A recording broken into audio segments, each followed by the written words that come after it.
Bom, boa noite, bem-vindos, bem-vindas no debate Efeitos Sociais e Políticos da Medicalização da Existência. Algumas recomendações antes de apresentar os doutores e a doutora, para que as perguntas ao final, por favor, sejam breves, e a gente vai apenas considerar as perguntas que sejam verbais. Então, devido ao evento híbrido, a gente pede para que não se inscreva no chat, porque a gente não vai estar acompanhando essas perguntas. Quem estiver online, por favor, levanta a mão e a gente orienta aqui na vez de cada um. E hoje a gente tem aqui presente conosco o Dr. Caio Feola, que é médico pela Faculdade de Medicina da USP, psiquiatra pelo Instituto de Psiquiatria do HC da Faculdade de Medicina da USP, ex-preceptor do Departamento de Psiquiatria da mesma instituição, compõe a equipe do Projeto de Psiquiatria Social e Cultural ProSol, do IPQ, também da Faculdade de Medicina da USP, como psiquiatra voluntário, onde atua na supervisão de atendimentos à população imigrante, refugiada e surda. Temos também conosco a doutora Juliana Belo Diniz, que é psiquiatra e psicanalista, graduou-se em medicina pela USP, doutora em psiquiatria pela mesma instituição e especialidade em pesquisa clínica pela Universidade de Harvard. Atualmente é assistente no serviço de psicoterapia do IPQ, do HC da Faculdade de Medicina da USP. Além de sua atuação como pesquisadora, possui mais de 70 artigos publicados em revistas científicas, tem mais de 20 anos de experiência clínica e é autora do livro O que os Psiquiatras Não Te Contam, da editora Fósforo. E, por fim, o Dr. Paulo Schiller, que é pediatra, psicanalista, professor convidado do curso de Introdução à Psicanálise para Pediatras do Instituto Sede Sapientiae, autor do livro A Vertigem da Imortalidade, Segredos, Doenças, da editora Companhia das Letras. Foi durante 12 anos coordenador do Serviço de Psicologia e Psicanálise do Departamento de Oncologia Pediátrica da Unifesp. É autor do livro A Paixão pela Mentira, da editora Todavia, e de A Vertigem da Imortalidade, pela Companhia das Letras. Então, bem-vindo, doutores, doutora. Acredito que o doutor Caio seja o primeiro, então fica à vontade. Bem, vamos lá. Bem, bom dia para todo mundo. Meu nome é Caio Feola, eu sou médico psiquiatra e, para além da minha prática clínica, eu estou predominantemente envolvido com as áreas de psiquiatria social e cultural, e assim como educação médica. Eu queria agradecer muito o convite para estar aqui, é uma honra estar aqui com a Juliana e o Paulo. E eu espero contribuir para uma discussão que é muito importante para mim. Vocês vão perceber que eu vou falar bastante de psiquiatria e de psiquiatras hoje. Isso se dá por dois motivos. Primeiro, porque eu sou psiquiatra e eu posso falar com mais propriedade sobre a minha posição. E segundo, porque me parece impossível falar da questão de medicalização na saúde mental sem focalizar a psiquiatria. A ideia para hoje é introduzir uma série de problemáticas para a nossa reflexão e tentar delimitar melhor o que é isso que a gente está chamando de medicalização da existência. E assim a gente poder pensar juntos sobre o que fazer frente aos desafios impostos por ela. Eu queria começar com um exemplo, na verdade, que é uma situação de atendimento hipotética que eu apresentava aos meus alunos de medicina no estágio de psiquiatria. Dentro de uma aula em que a gente discutia o normal e o patológico. Eu falo de uma mulher adulta, podemos chamar ela de Maria, que vinha para uma unidade básica de saúde queixando-se de cansaço, dificuldade para dormir, sensação de esgotamento, dificuldade de encontrar prazer na vida, sensação de inquietação e constante preocupação com o futuro. Somava isso a algumas outras situações de vida dela também. Trabalhava como operadora de telemarketing, com uma jornada de trabalho extensa, com cobrança por metas, tinha tempo de deslocamento longo, era mãe solteira, não recebia apoio do pai das crianças, era responsável pelo cuidado do lar quando não estava trabalhando e por vezes o dinheiro não durava até o final do mês e tinha medo de não conseguir alimentar a sua família. Esse era o caso que eu apresentava para os alunos. Quando eu abri a situação para a intervenção deles, as considerações feitas eram reveladoras. Preenche critérios para a depressão? Será que é um transtorno de ajustamento? Podemos falar de depressão e ansiedade comórbidos? Qual seria a intervenção farmacológica mais indicada baseada nas atuais evidências? Enfim, eles estão buscando operar dentro do paradigma médico. Paradigma esse que foi os apresentado ao longo de muitos anos de formação. Uma minoria ainda coloca uma perspectiva um pouco diferente. Professor, isso não é depressão, é capitalismo. Isso não é um problema médico, então não há muito o que fazer. Podem parecer posições dicotômicas, porém eu acredito que são duas faces de um mesmo estilo de pensamento e prática. Pensamento e prática esses que eu gostaria de propor que a gente analisasse através do reconhecimento de dois elementos inicialmente. O repertório epistemológico das ciências naturais e o seu desdobramento na medicina, que seria o método anatomoclínico. É claro que, dado o tempo limitado, vai ser impossível de tratar esses desenvolvimentos e sua complexidade e contradição. Porém, acho que algumas asserções mais simplificadas podem ser úteis para a nossa conversa aqui hoje. As ciências naturais, elas não se denominam assim à toa. Elas têm sua forma de pensamento calcada em uma imagem específica do que é natureza, ou melhor, do que é realidade. Estaremos circundados por uma realidade material que transcende os humanos, ou seja, não depende dos humanos para existir, para operar, e que é sujeita a leis fixas e atemporais. Os humanos podem desvendar ou descobrir progressivamente essas leis com o uso parcimonioso das suas faculdades racionais e do método científico. Dessa forma, nós podemos tornar a natureza conhecível, previsível e, quem sabe, até domesticada. A forma paradigmática desse funcionamento são os modelos da física dinâmica, aqueles que talvez a gente tenha aprendido na época do vestibular, onde pêndulos e esferas com forças e direções quantificáveis executam movimentos previsíveis. Outra condição para que essa natureza seja reconhecida adequadamente é que as coisas que supostamente dizem respeito apenas aos humanos, a sociedade, a cultura, a política, se mantenham decididamente apartadas, para que não se corra o risco de distorcer o nosso conhecimento da natureza com a cultura, confundir o saber com o crer. Isso se institui na medicina através do método anatomoclínico. Acredito que a forma mais fácil de entendê-lo é pelo seu exemplo, novamente, paradigmático, que são as doenças infectocontagiosas. Vamos tomar a tuberculose como um exemplo. Identificamos que um número de pessoas sofre de forma mais ou menos semelhante. Elas tossem, têm febre, emagrecem progressivamente e, eventualmente, elas morrem. Através da dissecação dos corpos dessas pessoas, determinamos que elas têm em comum um pulmão que está com seu funcionamento comprometido por uma lesão. Delimitamos que os sinais observáveis daquele adoecimento têm relação direta com a disfunção do órgão lesionado. Adiante, podemos ainda determinar que a lesão se dá pela presença de um patógeno, o bacilo de Koch, que lesa o tecido do pulmão.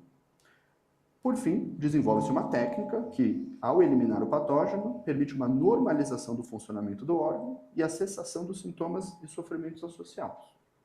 A técnica por excelência é o uso do antibiótico. Novamente, o exemplo paradigmático de uso de medicamento. São as pílulas que curam. Dessa forma, concebe-se todo o processo de adoecimento e tratamento como um equilíbrio dinâmico de forças materiais que residem dentro do corpo. O adoecimento é biologia, que é um caso particular da química, que é um caso particular da física. Em última análise, estaremos lidando com pêndulos e esferas em movimento. Isso é pelo menos o discurso oficial das ciências médicas. Existe uma vasta literatura que discute até que ponto a história oficial das ciências médicas se adequa, né, com o discurso oficial. Mas uma coisa é clara, essa associação de saberes e práticas foi extremamente eficaz na transformação da nossa relação com o adoecimento e, portanto, passou a definir o que é e como se faz medicina. A psiquiatria, ela existe em tensão com esse modelo médico desde a sua concepção como especialidade. E sua história pode ser contada através de seus inúmeros movimentos de aproximação e afastamento desse modelo. Seria completamente impossível inventariar a ascensão, queda e as várias controvérsias dos mais diferentes saberes e práticas da psiquiatria. Mas eu vou nomear alguns deles só para a gente exemplificar. A monomania e o tratamento moral, os laços entre psiquiatria e eugenia, os tratamentos corporais, como as psicocirurgias e a eletroconvulsoterapia, o desafio de uma psiquiatria transcultural nos processos nacionais de descolonização, o questionamento do modelo manicomial, as críticas partindo das mais diferentes áreas das ciências humanas e da dita antipsiquiatria, e assim por diante. Isso mostra que a psiquiatria nunca foi uma área particularmente coesa, e que é característico dela ser uma zona de intensa disputa e estar em crise permanente. Seria muito simplório tentar reduzir esse estado das coisas a uma única razão. Mas eu gostaria de oferecer uma hipótese que poderia ser um fio condutor que subjaz essas várias crises que eu descrevi. A psiquiatria, em sua ambição de se colocar como uma área da medicina, e portanto como uma ciência natural, nunca conseguiu satisfazer plenamente um dos pré-requisitos essenciais para isso, que é manter separados os objetos da realidade material e as questões dos homens, separar a natureza e a cultura. A psiquiatria, em suas diversas encarnações, nunca conseguiu pacificar a controvérsia de que seus saberes e práticas misturavam medicina e política. Mas então a gente poderia se perguntar como é que a gente chega nesse momento em que parece que a psiquiatria está onipresente. Novamente, eu acho que é complexo e heterogêneo, mas eu gostaria de oferecer um caminho. Desde meados do século XX, mas definitivamente de forma mais intensa no início do século XXI, a psiquiatria passou a se organizar em torno de dois desenvolvimentos que pareciam sanar todas as suas contradições. A introdução dos psicofármacos como forma de tratamento e a neurobiologia como modelo explicativo. A partir de experimentação com os primeiros ditos antipsicóticos e antidepressivos, fortaleceu-se um consenso acadêmico e profissional de que essas novas substâncias eram particularmente eficazes na cura, ou pelo menos no alívio, de alguns dos principais transtornos mentais.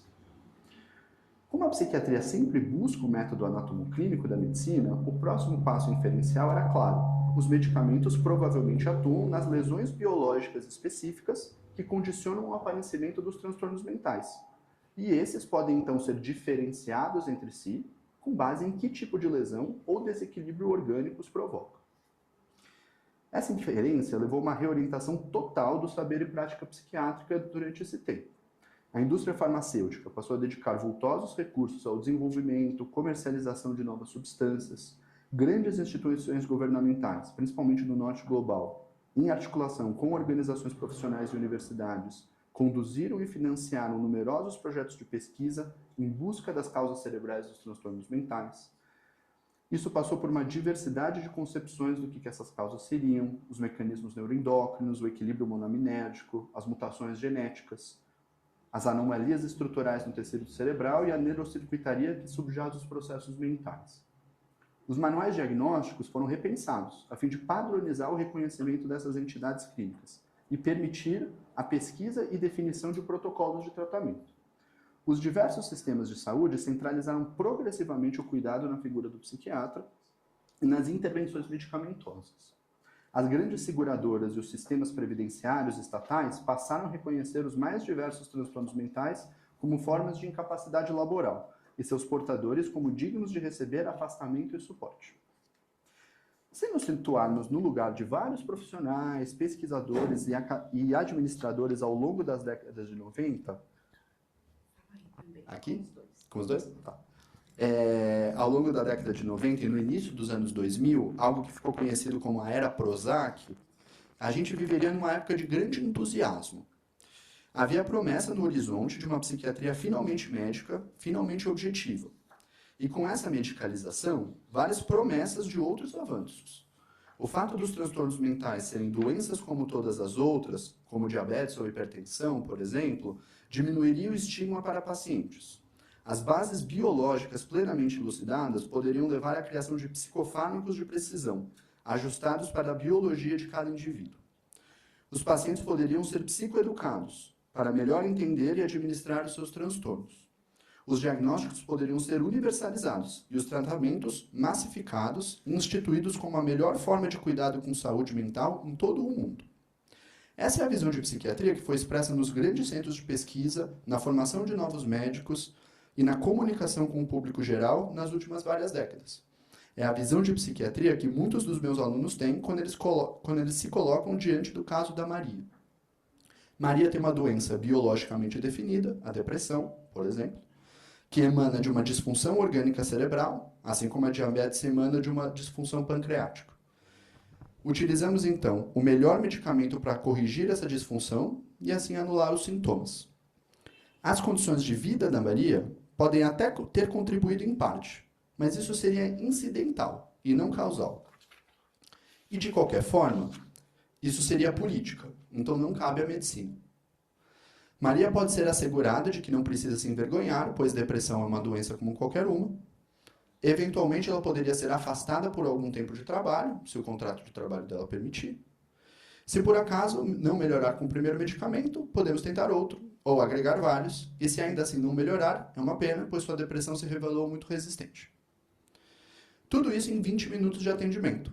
Afinal, por que se necessitaria de mais, dado que precisa-se apenas estabelecer o diagnóstico e prover o medicamento correspondente? Admito que existe aqui alguma caricaturização da minha parte.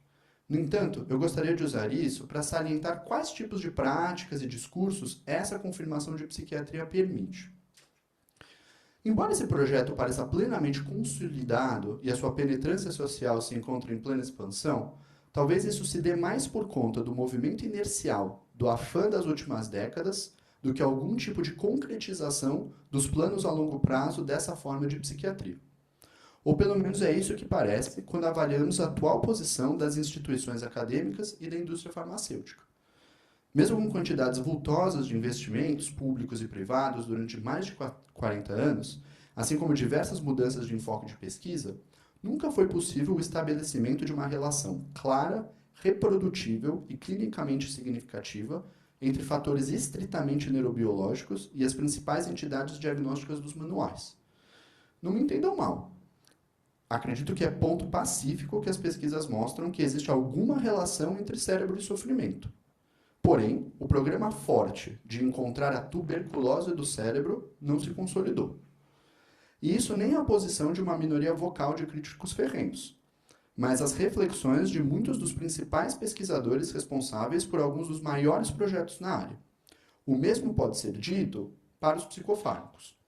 O entusiasmo inicial de que seriam os antibióticos dos transtornos mentais tem dado lugar a uma visão muito mais sóbria de que seus efeitos são bem mais parciais e inespecíficos do que se esperava. As evidências de sua eficácia têm sido questionadas, uma vez que se passou a problematizar as formas de produção dessa evidência, por exemplo, os estudos clínicos randomizados em psiquiatria, e quanto às práticas de publicação seletiva da indústria farmacêutica não inflaram os supostos resultados. Indústria essa que gradativamente tem realocado seus recursos para projetos mais rentáveis, dado que a maioria das substâncias produzidas nos últimos anos se mostraram no máximo tão eficazes quanto as já existentes, dificultando assim recuperarem seus investimentos em um mercado já saturado. Sem as bases biológicas bem consolidadas e os medicamentos que funcionam especificamente nos mecanismos patológicos, as entidades diagnósticas dos manuais não encontraram seu lastro esperado no cérebro, o que reativou a pergunta: o que define, então, o que é patológico? No entanto, eu acho que a gente precisa reconhecer que a estagnação desse modo de pensar em nada desacelerou as consequências desencadeadas pela sua promessa inicial. Gostaria de me debruçar sobre uma especificamente que me mobiliza muito na minha prática clínica, que é a mudança das nossas formas de viver e entender o sofrimento psíquico. Falo da colonização progressiva das nossas linguagens de sofrimento pela terminologia psicopatológica, de forma que a própria nomeação dos sofrimentos já o situa no campo da intervenção médica. Maria não se percebe exausta, preocupada e irritada. Maria se percebe, ou é percebida, como anedônica, ansiosa e emocionalmente desregulada. Tal experiência ainda encontra grande sintonia com as formas de subjetivação, as formas como nos tornamos sujeitos, característicos da sociedade contemporânea. Somos encorajados a encarar a nós mesmos e os outros como indivíduos atomizados, como empresários de si mesmos, e assim em perpétua competição uns com os outros. Somos encorajados a entender a união de nossas habilidades, saúde, experiências e atitudes como nosso capital humano, a serviço do nosso crescimento como sujeitos e empresas. Isso se consolida em um dever moral de buscar sempre sermos os mais produtivos, os mais inteligentes, os mais realizados e os mais felizes que possamos ser.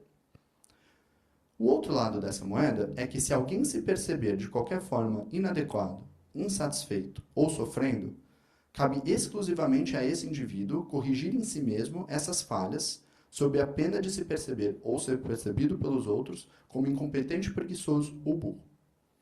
Isso é, com uma exceção, se o indivíduo for diagnosticado com uma doença ou transtorno mental.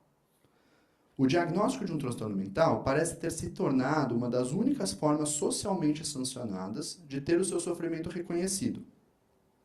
Afinal de contas, se entendemos que o indivíduo tem em si toda a capacidade e dever de vencer qualquer dificuldade que seu ambiente apresenta, a única coisa que pode o absolver de falhar é a constatação de algo que está fora de seu controle, algo que o acometeu. Entre entender que Maria falhou como sujeito empresa por não ter sido capaz de maximizar o seu capital humano, é muito mais confortável para médicos e pacientes entenderem que, na verdade, o problema de Maria é cerebral. Mas o que fica de fora, talvez, dessa avaliação? Tudo aquilo que os meus alunos chamaram de capitalismo, que teoricamente não é objeto de uma medicina puramente científica. São as condições de trabalho, a mobilidade urbana, a desigualdade social, a insegurança alimentar, as dinâmicas de gênero e as várias outras preocupações sociais. São esses os elementos que rompem com a dicotomia do sofrimento ser ora responsabilidade administrativa de um sujeito empresa, ora produto de uma lesão que o transcende e absolve. E para mim, aí reside a consequência mais nociva do processo de medicalização da existência, o completo apagamento da política, seja na forma de identificar e nomear o sofrimento, seja na construção das nossas práticas e saberes. Um apagamento que relega tanto médicos como pacientes a simplesmente aceitarem o mundo como ele é, como se as condições de trabalho fossem tão naturais como as órbitas dos planetas. Ou ainda, se reconhecerem que existe uma suposta política em jogo, se eximirem de qualquer responsabilidade sobre ela, a fim de serem puramente científicos. Para muitos profissionais, autores, acadêmicos e pacientes, as mudanças passam necessariamente por aí. É preciso admitir a inerência da política nas ciências, e, portanto, nos saberes e práticas dos cuidados em saúde.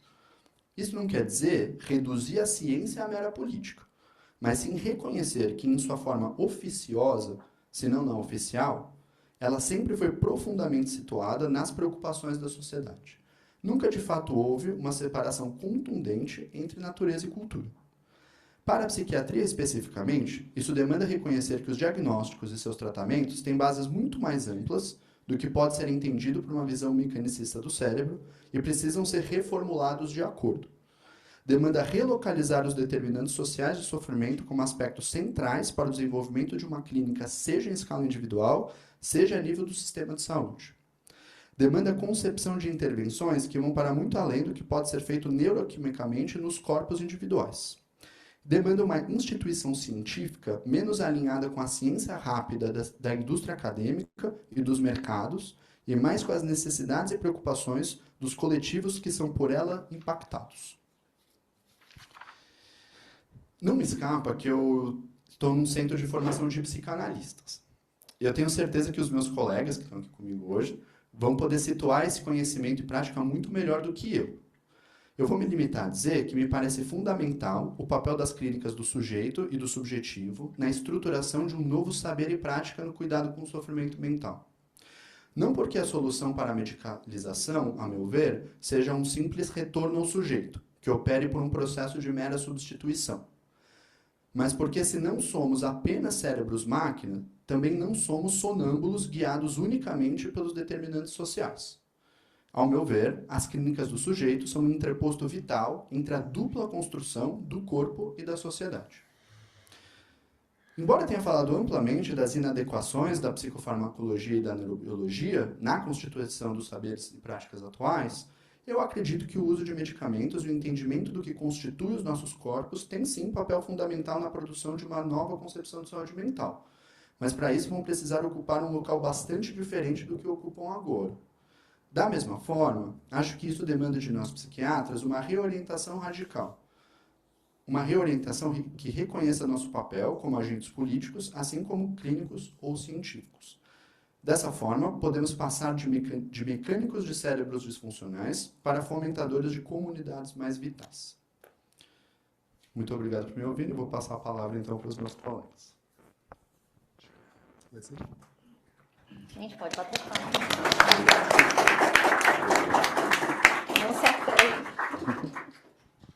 Muito bem. Bom, primeiro eu queria agradecer o convite generosíssimo do Paulo para estar aqui hoje e queria agradecer o Caio por ter aceitado o meu convite para estar aqui hoje com essa introdução que nos situa muito bem, né, em relação a esse problema. E aí, como ele já falou, né, como o Caio já nos trouxe, a medicalização se trata, entre outras coisas, de fazer de algo um problema de saúde. Um problema que demanda uma atenção médica e, potencialmente, uma intervenção com remédio, cirurgia ou qualquer outro tipo de procedimento médico. Ou seja, medicalização implica centralizar nos dispositivos de saúde, principalmente nos atendimentos médicos, a fonte de suporte para um determinado problema. Também, como o Caio já nos mostrou, para isso a gente cria todo um vocabulário que passa a ser compartilhado para muito além dos muros dos especialistas, né? Ele acaba contaminando a cultura. E claro que para algumas questões a centralidade da perspectiva médica faz mais sentido do que para outras. Mas não há dúvida de que, pelo menos em alguns casos, vemos excessos na medicalização ou uma preferência pela medicalização que apaga outras perspectivas. Eu vou começar, então, tentando responder quais são os excessos de medicalização no nosso meio, aqui no Brasil.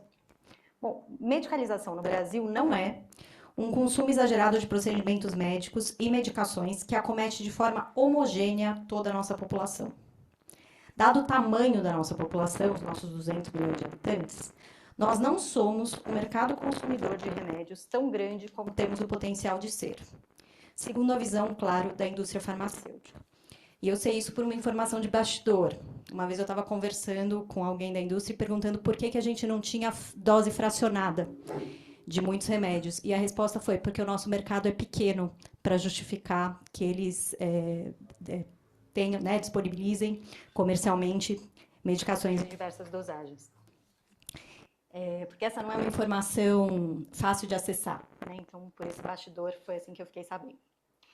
E aqui eu vou fazer uma intromissão também para desfazer uma lenda que muitas vezes é repetida e ela é procedente de uma grande confusão, né? E eu tenho ouvido essa lenda muitas vezes, que é a que diz que nós, a população brasileira, somos os maiores consumidores de ansiolíticos do mundo.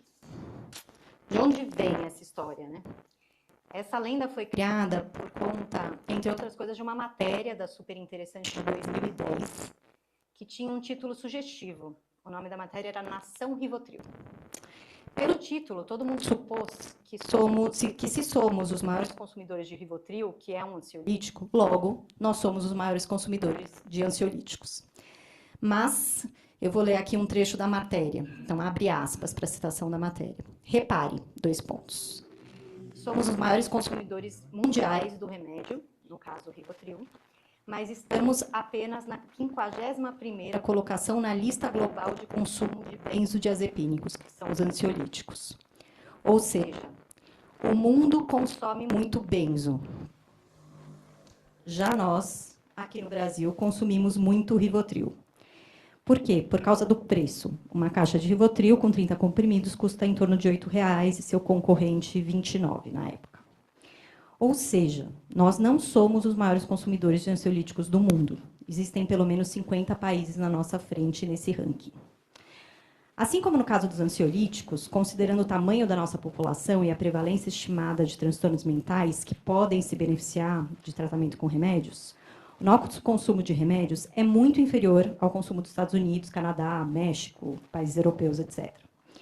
Por que é importante marcar esse ponto, né, e contar essa história longa? Porque quando a gente abre qualquer discussão sobre excessos de medicalização no nosso meio, o primeiro argumento lançado pelo grupo a favor da medicalização é dizer que a hipermedicalização não existe no nosso meio. E o argumento, claro, não para por aí. Ele segue para defender que quem questiona a medicalização, como nós estamos fazendo hoje aqui, está exagerando e ainda corre o risco de prejudicar aqueles que estão brigando para ter acesso ao atendimento médico e aos remédios que poderiam beneficiá-los. Olha só como a gente é malvado. Mas vamos lá. Por isso, é fundamental a gente começar deixando claro que quando a gente critica a medicalização desenfreada, a gente não está falando necessariamente de um consumo de remédios nesses termos. Então, quais termos, né, a gente poderia falar? Então, eu vou trazer aqui alguns exemplos para ilustrar esse ponto. Então, medicalização é, por exemplo, tratar a ansiedade relacionada à segurança alimentar como se fosse um transtorno psiquiátrico. Tratar medo de passar fome, quando o risco é concreto, como um sintoma. Também é sugerir as vítimas de discriminação racial, que têm dificuldade de socialização, que isso é por conta de um transtorno psiquiátrico. E aqui, claro, a gente tem toda uma literatura, né, brasileira, da Isadia Batista Nogueira, da Neuza Santos Souza, falando sobre esse fenômeno, né, de como isso impacta o psiquismo. Medicalização também é convencer pessoas que estão sobrecarregadas por demandas profissionais e domésticas que elas não dão conta do trabalho porque sofrem de um transtorno psiquiátrico. Então, aqui eu não estou dizendo que elas não têm um transtorno psiquiátrico, estou dizendo que o transtorno psiquiátrico é usado para justificar o que elas vivem, né? Também é orientar os pais e as escolas que têm crianças que vivem em ambientes instáveis e inseguros e são agitadas, e dizer que essas crianças são agitadas porque sofrem de um transtorno psiquiátrico, e não por conta da insegurança que elas vivem. Afirmar que um processo de luto tem um modelo e uma duração aceitáveis e que quaisquer desvios desse modelo ou extensão são patológicos, necessariamente. Também, medicalização é classificar o desinteresse pelos estudos dos adolescentes atropelados pelas demandas de desempenho inalcançáveis como um transtorno psiquiátrico, não como uma angústia legítima. Ou ainda, sendo ainda mais visceral, dizer que o aumento dos índices de suicídio entre meninas afegãs após a proibição do ensino para mulheres é um problema de saúde mental, e não, né, uma crise da humanidade. Ou tratar a emergência de atentados nas escolas, aqueles tiroteios que deixam mortos, feridos, alunos, funcionários e professores, é tratar esse tipo de emergência com discussões sobre acesso ao tratamento psiquiátrico. Uma coisa meio assim, se os atiradores tivessem sido avaliados por um psiquiatra. Pois é, a verdade é que nada mudaria, mas no nosso desamparo frente aos atentados, com esse desamparo, a gente parece querer acreditar que faria toda a diferença. Então, medicalização é algo do tipo, jogue-se todos os problemas complexos no colo dos médicos, especialmente de nós psiquiatras. É disso que se trata, na minha opinião, o tema que estamos tratando aqui, que é um excesso da medicalização que optamos por chamar de medicalização da existência. É verdade que, como consequência dessa medicalização, pode ocorrer, sim, uma indicação excessiva de remédios. Porém, o consumo de atendimentos de remédios depende de se ter acesso a esses recursos. E, apesar de, enquanto sociedade, aderirmos ao discurso da medicalização, não temos números que indiquem que o consumo excessivo de remédios aconteça por conta da desigualdade de acesso. Por isso, respondendo aos nossos críticos, podemos dizer que nós, população brasileira, estamos, sim, inseridos no movimento medicalizante do Ocidente, apesar de não termos níveis de consumo compatíveis com o dos países do norte global. Aqui, o consumo em exagero é um fenômeno de nicho. A gente pode olhar à nossa volta e descrever que 50% dos nossos conhecidos tomam algum remédio psiquiátrico, mas isso não representa o que está acontecendo com a população brasileira como um todo. Por isso, precisamos considerar o que está acontecendo além da nossa bolha. E qual que é o cruzamento desse tema com a psicanálise? Aqui eu vou um pouquinho antes do Caio. Caio falou do século XX, eu vou chegar no século XIX. Bom, historicamente, a medicalização é um processo relativamente recente. A gente está falando de um processo dos últimos 2 a 3 séculos, com uma aceleração muito grande nos últimos 50 anos. A medicalização ela acompanhou o desenvolvimento do racionalismo positivista do século XIX, que colocava as ciências, principalmente as ciências empíricas, como as melhores fontes de informação para o desenvolvimento de políticas públicas, ou seja, para o aperfeiçoamento da nossa condição individual ou coletiva. Lembrando que, na filosofia de Augusto Comte, o positivo carrega diversos significados. Positivo é científico, mas também é certo, preciso, útil, progressivo, organizador e absoluto. É interessante marcar aqui que o movimento positivista foi de grande importância no Brasil. Vide o nosso lema, Ordem e Progresso. Isso pode explicar, em parte, o nosso modelo de divulgação científica, que, entre outras coisas, favorece a medicalização. E, para quem tem interesse no tema, eu sugiro o capítulo da Maria Amália Anderi, da Teresa Sério, no livro Para Compreender a Ciência, que é um livro escrito só por filósofas mulheres. E a história tem dessas coisas esquisitas, Então, o auge de certos movimentos é simultâneo aos desdobramentos que nos levam a reconhecer os limites desses mesmos movimentos. E o convívio desses elementos pode se estender por décadas, pode ser um convívio longo. Assim, o deslumbramento positivista teve seu auge no século XIX, quando também já eram visíveis os sinais de sua falência. Falência essa que ainda insiste em não se declarar até os dias de hoje. Vejam Claro que eu falo aqui da falência do deslumbramento positivista e não da ciência. Aqui reconheço também que peguei emprestado o termo positivismo deslumbrado, que eu adoro, do querido Fábio Lhoa Coelho, que é um jurista que escreveu um livro chamado Direito e Verdade. Esse deslumbramento, ele sobrevive graças à capitalização do discurso científico nesse formato. Mas voltando ao século XIX, e como se construiu o tal deslumbramento, cabe retomar que as pessoas que viveram nesse momento histórico testemunharam grandes avanços propiciados pela medicina no seu formato modificado pela Revolução Científica Moderna, ao mesmo tempo que essas mesmas pessoas viveram profundas decepções com as promessas dessa mesma medicina científica. Então, vou exemplificar esse ponto. Foram eventos quase simultâneos do século XIX. A descoberta da vacinação contra a raiva por Pasteur, descoberta essa que transformou uma doença 100% letal em potencialmente evitável, lembrando a peculiaridade, né, da vacinação contra a raiva, que ela acontece depois do acidente com o animal doente. E, ao mesmo tempo em que a gente teve essa descoberta, né, extraordinária, que salvou muitas vidas, a gente teve o escândalo da tuberculina. Nesse escândalo, quem descreveu os bacilos da tuberculose, como o Caio já nos contou, né, que foi o médico patologista Robert Koch, uma figura de prestígio e respeito, esse mesmo médico ele anunciou ter encontrado a vacina que trataria a tuberculose. Milhares de pessoas se apresentaram para ser vacinadas, para descobrir, não muito tempo depois, que não tinham sido curadas, a tuberculina não tinha efeito. As ciências, então, naquele momento, eram protagonistas tanto de descobertas extraordinárias quanto de decepções retumbantes. Além disso, havia algo que desafiava as descrições que vinham da medicina dita científica. E esse algo era a histeria. E é aqui que o nosso tema é atravessado pela psicanálise. E esse contexto histórico, eu vou reconhecer aqui, que eu consigo construir, né, a partir do trabalho monumental do Henry Ellenberger na descoberta do inconsciente. Então, as histéricas e os histéricos apresentavam sintomas que não correspondiam ao conhecimento vindo da neuroanatomia ou da neurofisiologia. E muitos pensadores se debruçaram sobre o problema da histeria. Muitos desses apostaram nos efeitos da hipnose como método catártico. A hipnose, por sua vez, tinha sua origem nos efeitos explorados desde sempre pelos rituais populares e religiosos. Conhecimento muito anterior às ciências nos seus moldes modernos.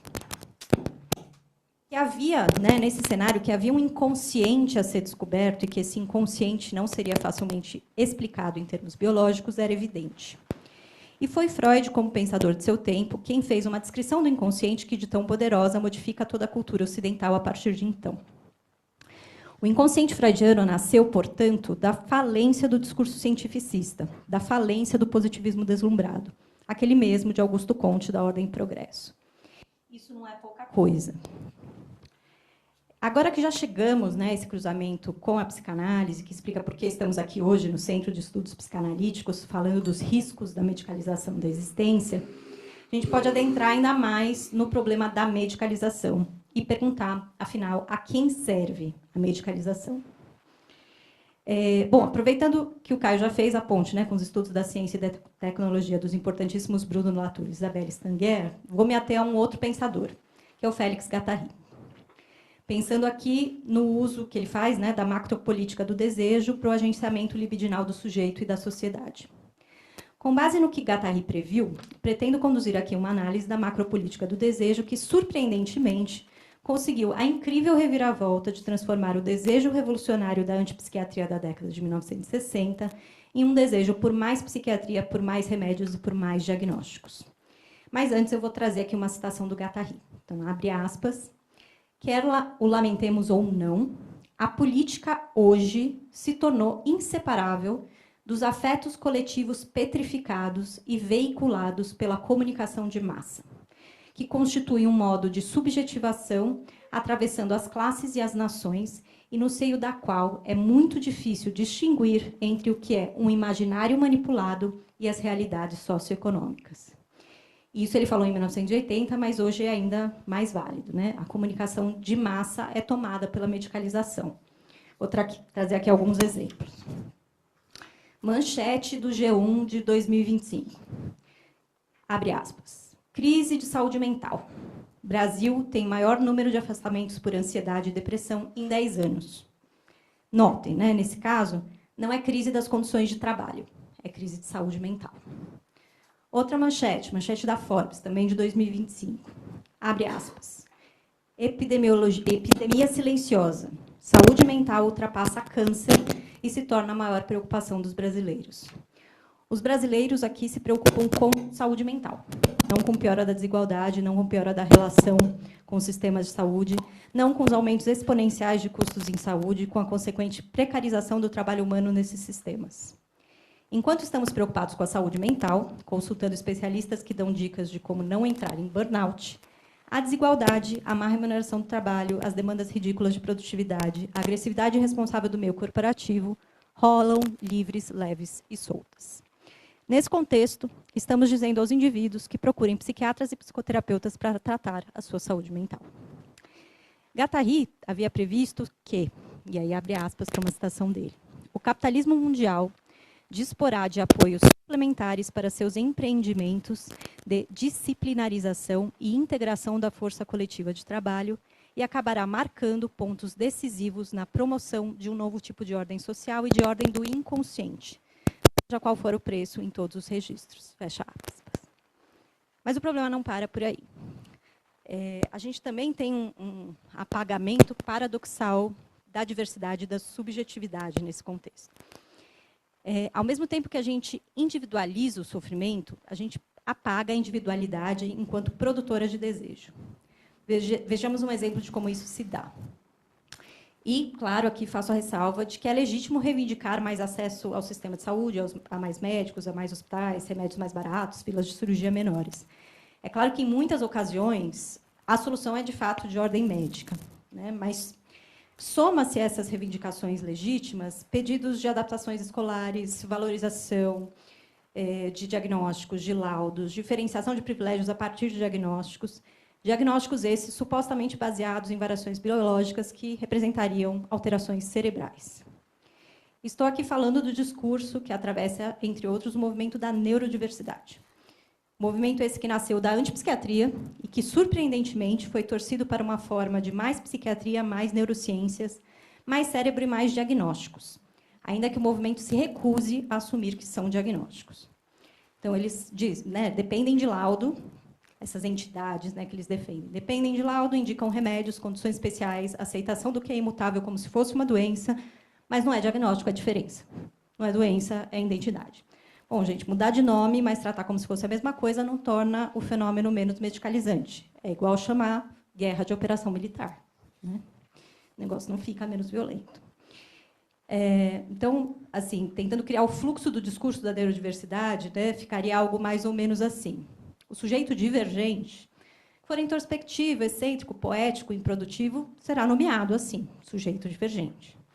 Seus desejos serão efetivamente diagnosticados, acomodados e tratados. O mundo será informado da sua introspecção e incompetência. Claro que incompetência eu estou falando no nível do julgamento de si próprio, né? E terá de abrir espaço para que essa incompetência e essa introspecção possam ser vividas de forma irrestrita, desde que devidamente medicadas. Medicadas para que não se gere sofrimento. Afinal, o sujeito não pode sofrer. Para isso, pode desejar, desde que em um mundo adaptado para o seu desejo. E deseja o que é assim ou assado, porque o seu cérebro é assim ou assado. Seu cabeamento cerebral assim o determina. O sujeito passa a ser o seu cérebro.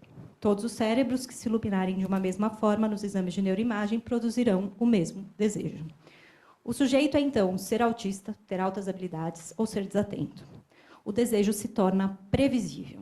A solução são laudos, remédios e o fim de qualquer atrito com a alteridade. Mas sem atrito com a alteridade, não há sujeito. Então, quem é esse sujeito, afinal? E assim vai. Cruel é que a diferença que é tratada como diagnóstico vira não aceitação da diversidade. É um tiro no pé monstruoso. O movimento neurodiversidade bem poderia ser nomeado de movimento antidiversidade.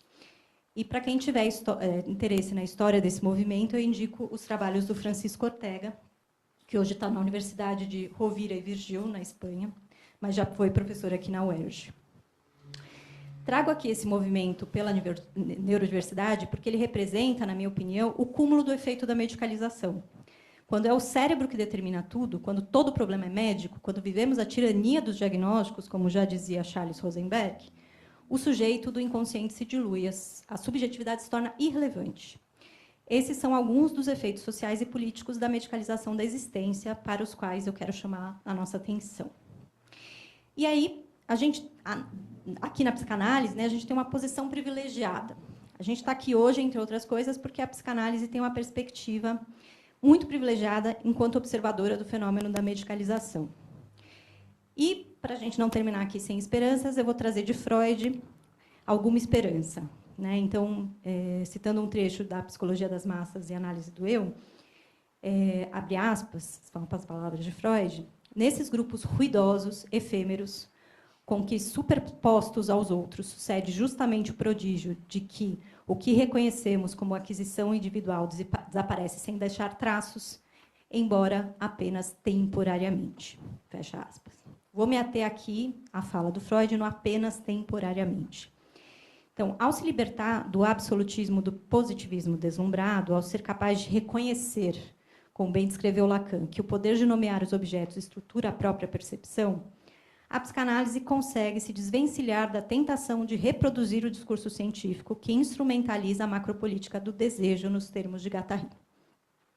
O desejo por mais médicos, hospitais, remédios, cirurgias, etc., pode dominar apenas temporariamente. O sujeito sobrevive, assim como o desejo, que não pode ser ordenado em nome do progresso, como queria Comte.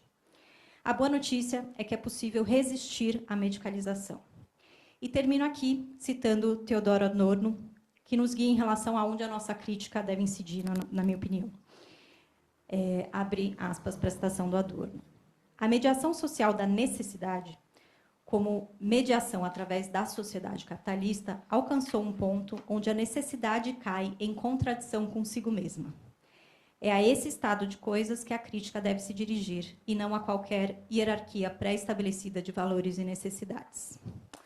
Por isso, não é contra a reivindicação de mais medicina que devemos nos posicionar, na minha opinião, mas sim como quem denuncia as contradições e limites dessa reivindicação. Não é contra a medicalização, mas sim além da medicalização que devemos nos situar. E agora, essa palavra.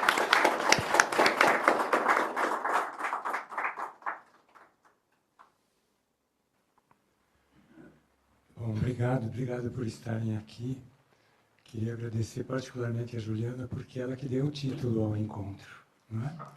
E achei excelente, porque é algo em que pouca gente pensa, eu acho, assim, no nosso meio clínico, não é? Nos efeitos, nas consequências sociais e políticas da medicalização. Né? Também o Caio estava falando sobre natureza ou cultura, né? Sobre a tentativa de separação entre uma coisa e outra. E aí eu lembrei que o Albert Einstein e o Niels Bohr, os dois talvez maiores físicos do século XX, passaram 40 anos discutindo, e é de verdade isso, se a Lua existe somente quando eu olho para ela. Né? Então, o Bohr achava que só quando a gente olha, e o Einstein que ela estava lá sempre. Enfim. Também você estava falando do Comte, o Comte provavelmente era psicótico, né? Ele, no meio dos cursos e aulas que ele dava, ele de vez em quando desaparecia, se internava, ele tinha surtos e depois voltava. E acho que o positivismo é a elaboração de um psicótico quando ele vai para a via religiosa, né? Chamava catecismo do positivismo universal. O Brasil, de fato, teve templos, né? Isso era celebrado em templos. E há pouco tempo, não sei hoje, mas há poucos anos atrás, em Porto Alegre, ainda havia templos positivistas. Né? Curiosidade só. Também acho que a gente devia medicar muito mais, porque eu preciso da dose fracionada para tirar a medicação com mais elegância. Né? E também sobre o fato de estarmos no meio assim, psicanalítico. Eu passei uns 20 anos dando aula aqui e eu era o radical, assim, que não gostava que receitassem remédios e tirava o remédio de todo mundo. Que não queria conversar com a psiquiatria. Então, a psiquiatria tem muito poder, muita força, né? por esse discurso onipotente da medicina, que tudo sabe, né? É um grande outro que tudo sabe. Bom, tomando o título que a Juliana escolheu, então, por um lado, né, efeitos sociais e políticos.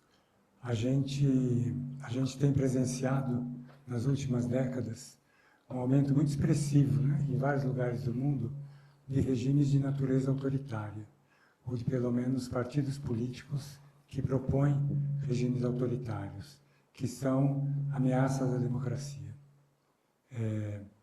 Hoje em dia, o conceito de fascismo é um conceito que não se resume ao que foram os fascismos do regime nazista, né, os grandes fascismos do século XX, que foram o nazismo e o fascismo italiano.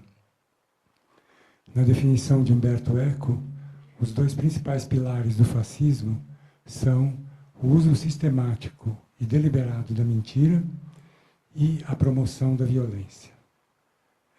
Além disso, a gente pode acrescentar, tem um historiador americano chamado Timothy Snyder, que diz que o pensamento fascista trabalha a política da eternidade, ou seja, a política em que, o pensamento político em que existe, se fala de um passado mítico, um passado lendário, em que tudo era muito bom, tudo era maravilhoso, que não existiu, né? Claro. Mas propõe a volta a esse passado. Ele pode ser o Make America Great Again, pode ser o regime militar, pode ser a mitologia germânica, enfim, sempre um passado idealizado. E nesse sentido, se a gente for pensar, e que esse passado ele foi perturbado, ele deixou de existir por conta da presença de um outro, que pode ser o judeu, o árabe, o imigrante, o negro, enfim, alguém de fora que vem contaminar esse passado idealizado. Então, basta se livrar, né, desses elementos indesejáveis para que a gente volte a esse passado mítico. Freud diz assim, também tomando um pedaço da Psicologia das Massas, de 1921, ele escreve que o instinto social, que levaria ao comportamento de rebanho e à mente grupal, pode não ser primário e indivisível, e que os primórdios de sua formação podem ser encontrados num círculo mais estreito, que é o da família. Ele diz também, no mesmo texto, que a psicologia individual é, desde o início, a psicologia social. Ou seja, aí veio a pandemia. Eu estava lá isolado, não é? E, de repente, eu começo a ver colegas meus, médicos, de formação supostamente boa, Conselho Federal de Medicina, propondo tratamentos com fármacos que não tinham nenhuma comprovação científica, trabalhando contra o desenvolvimento das vacinas e a possível vacinação. E aí eu comecei a me perguntar, mas o que está acontecendo? Né? O que eu estou presenciando? Não é? Isso veio de encontro a uma pergunta minha muito mais antiga. Acho que a questão não é saber por que surge aqui ou ali um líder de características autoritárias, autocráticas, mas saber por que eles têm tantos seguidores. Acho que essa é uma grande questão. Essa questão eu tenho desde lá atrás, não é? Porque existe um livro, só como exemplo, chamado Carrascos Voluntários de Hitler, em que um historiador americano ele vai mostrar que as pessoas que apoiavam o nazismo, o regime nazista, eram pessoas comuns, de todas as classes sociais, de todas as profissões, não é? E se tornaram fanatizados. A minha pergunta era essa: o que é que está acontecendo à minha volta? Por que muitas vezes esses regimes autoritários são eleitos em eleições regulares e legítimas? Historiadores, cientistas sociais, cientistas políticos, antropólogos, economistas, procuram encontrar explicações para determinar por que em determinados momentos, em certos lugares, esses regimes aparecem. Eu via psicanalistas também, quando eram chamados a falar sobre isso, caírem um pouco nessa tentativa de justificativa pela via social, política, econômica. Eu comecei a me perguntar qual que era a especificidade do psicanalista. O que é que um psicanalista poderia ter a dizer, a partir da sua prática, a partir da sua clínica, que pudesse propor uma explicação, uma teoria de por que tantas pessoas se encantam por esses regimes. Pensando na frase do Freud, eu comecei a me perguntar se na clínica não existia alguma evidência naquilo que a gente escutava todos os dias, naquilo que eu escutava já há quase 40 anos, que eram basicamente histórias subjetivas e histórias familiares. O que haveria, talvez, nessas histórias familiares que poderia fazer pensar nesse encanto pelo líder que sabe tudo sobre a gente, pelo líder que vai determinar o que a gente deve fazer, pelo líder que diz, com palavras simples, que ele tem uma ligação com o povo, ele sabe qual é o desejo do povo e que pode deixar que ele pensa pela gente.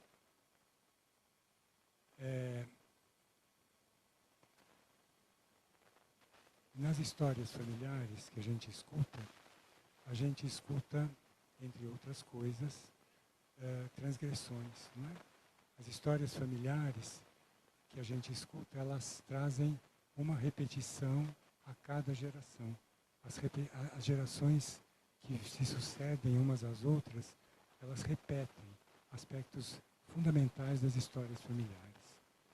Se isto não existisse, eu hoje em dia penso até que a psicanálise não teria razão de ser. É uma das nossas questões centrais da clínica, é a repetição. O que é que se repete, principalmente? O segredo, o não dito, o que ficou oculto. Sobre isso não vai dar tempo de falar muito aqui. Mas a gente repete também aquilo que a gente sabe que não foi bom. Aquilo que a gente se prometia não repetir. Por que é que, se eu tive um pai violento que me batia, me espancava, e na adolescência e na juventude eu me prometia jamais fazer a mesma coisa, de repente eu me vejo, quando eu tenho filhos, fazendo algo parecido. Não é? Um rapaz que eu atendo me disse uma vez,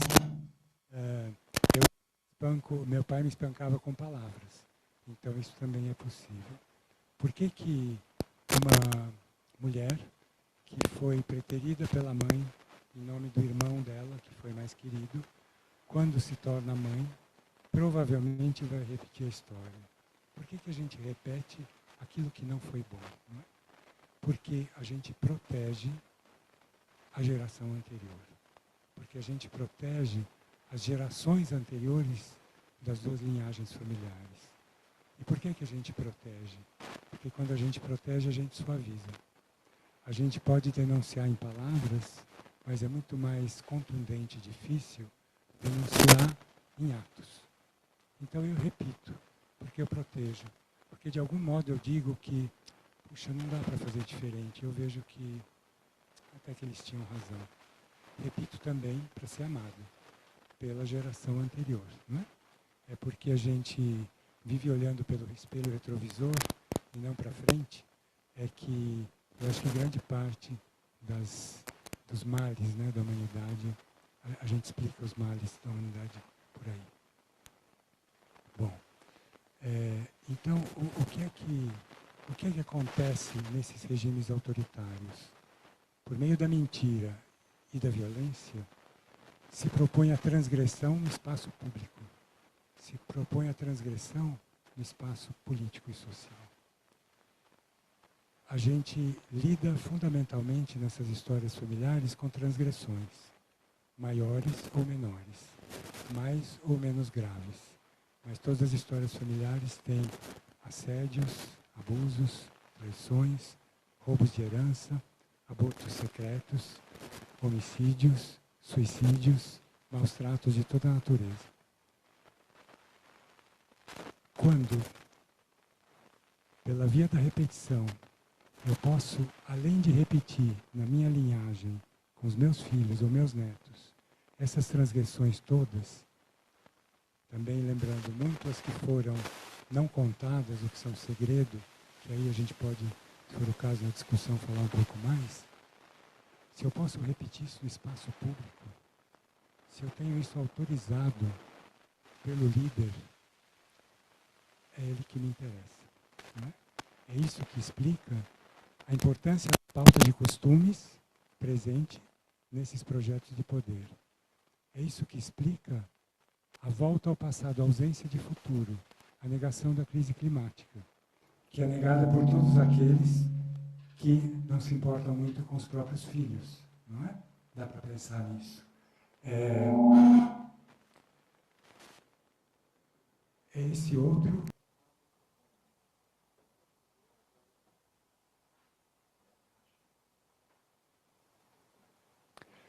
Para falar das repetições nas histórias familiares, o Lacan trouxe o modelo das tragédias, não é? E se o Édipo foi a questão central como tragédia do trabalho freudiano, Lacan trouxe a Antígona, que é a continuação da história do Édipo e que fala dessa repetição de geração em geração que tem uma articulação clara com a desgraça, como diz o Lacan no Seminário da Ética. Vou lembrar também de um trecho muito pouco comentado do Freud. Em 1895, na verdade, quando a psicanálise ainda não existia, né, ele, num trajeto de trem, ele começa a rabiscar no colo um texto que vai ser o projeto para uma psicologia científica, que ele nunca quis que fosse publicado em vida. Na verdade, foi publicado depois que ele morreu. E é a tentativa frustrada do neurologista que ele era, de colocar no arcabouço neuronal, na neuroanatomia, aquilo que ele começava a ver na clínica. Né? E é a partir daí, então, que depois vai nascer a psicanálise. Mas ali tem uma frasezinha, assim, perdida no meio do texto, que eu acho extraordinária. Ele vai dizer assim, que é do desamparo original do ser humano, que nascem todas as nossas questões éticas e morais. Eu pensei muito nesse trecho, eu nunca vi pessoas falarem sobre esse trecho, mas o bebê é completamente desamparado. O bebê humano, ele depende do outro que cuida, senão ele não vive. E aí é que ele fica completamente submetido ao outro desde o primeiro momento. E este outro vai tratá-lo bem ou mal, melhor ou pior, enfim, de uma variedade infinita de formas. E é daí que vai surgir a questão ética e moral desse futuro sujeito. É a partir disso que ele vai atuar. É a partir desse desamparo original que surgem nossas questões éticas e morais. Então, todo o meu trabalho é voltado para a questão do sujeito, para a história, para a questão histórica, para as histórias familiares, para aquilo que se transmite não pelo gen, mas a transmissão histórica de que cada um de nós é fruto. Como é que entra aí, então, a outra parte do título da Juliana? Não é? Da medicalização da existência. E eu acho que é isso mesmo. Quando a Juliana fala em hipermedicalização, eu acho que, com poucas exceções, quase todas as vezes, na minha experiência clínica pessoal, todas as vezes, ou quase todas as vezes que a gente medica alguém, a gente está hipermedicando. A medicação é quase sempre desnecessária e quase sempre faz mal. Então eu sou aquele cara radical que vai tirar remédio e que não vai propor visita ao psiquiatra, a não ser que eu precise de algum amparo legal, dependendo da situação, enfim, diante da qual me vejo. Quando eu era jovem, bem mais jovem, às vezes na primeira entrevista eu perguntava, escuta, você pensa em parar de tomar remédio? E o cara não voltava. Então, eu hoje já faço diferente. Lá para a quarta ou quinta conversa, eu falei, então, o dia que o homem pisar em Marte, talvez daqui a uns anos, assim, bem devagar, quem sabe, talvez, e aí eles querem, não é? Então, eu tenho uma clínica em que as pessoas acabam, se o trabalho caminhar, não é? Acabam, as que chegam medicadas, a gente acaba suspendendo a medicação, e com muitos ganhos, não é? E raramente eu indico um, um colega psiquiatra para o atendimento de alguma coisa de que eu penso que eu não vou dar conta. Esses diagnósticos, né, que a Juliana mencionou, o Caio também, e outros tantos, TDAH, depressão, enfim, bipolaridade. É importante lembrar algumas coisas. O DSM, né, que está na 5ª edição, que é o Manual de Diagnóstico em Psiquiatria, ele, na verdade, ele nasce em 52, né, o DSM-1, e em 1980 é que tem uma grande virada, quando o DSM-3 passa a já ter características bastante semelhantes ao que é o DSM hoje. Existe a partir daí, então, uma grande participação da indústria farmacêutica na elaboração desse manual, que tem um nome extraordinário, não é? Manual de Diagnósticos. A grande maioria dos mais de 300 diagnósticos, assim ditos, transtornos do DSM, são conjuntos de sintomas, não são diagnósticos de nada. Manual diagnóstico estatístico. Tem nenhuma estatística no DSM? Zero. Estatística, que eu saiba, não tem. Alguém tem um certo sintoma por 6 meses ou 4 semanas, enfim. Mas eu não vi uma estatística quantitativa no DSM. Não tem bibliografia, não é? Não tem nenhuma proposta de origem etiológica dos conjuntos de sintomas. Não tem nenhuma proposta terapêutica. Então, é um manual muito particular dentro da prática médica. TDAH, depressão, enfim, todos esses diagnósticos que a gente recebe estão sendo dados numa proporção completamente, né, despropositada. Faz o menor sentido. Eu tenho um trabalho em escola e o número de crianças e adolescentes com TDAH é catastrófico, né? E ele tem exatamente essa função que eles já falaram muito bem, que é de que se você tem uma doença que é semelhante ao diabetes, ao hipotiroidismo, não é? Ou, enfim, sei lá, uma má irrigação cardíaca, você está livre de responsabilidades. Você e os pais, você e a família, você e a comunidade, não é? Pensando no Adorno, Theodor Adorno, que a Juliana também citou, a gente em psicanálise não gosta muito de estatísticas, mas ele tem um trabalho que foi publicado em 1950, que foi um projeto de pesquisa que ele fez a partir de 1948. Em 1950 ele publica a personalidade.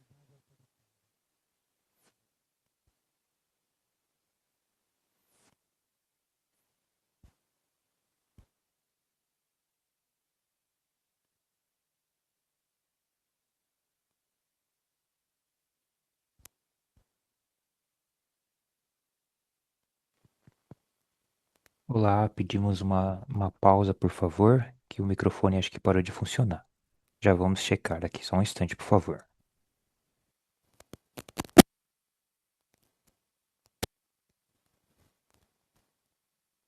A personalidade autoritária é um trabalho de pesquisa com mais ou menos 2.000 pessoas no estado da Califórnia, em que ele cria uma escala que ele chama de escala de fascismo, escala F.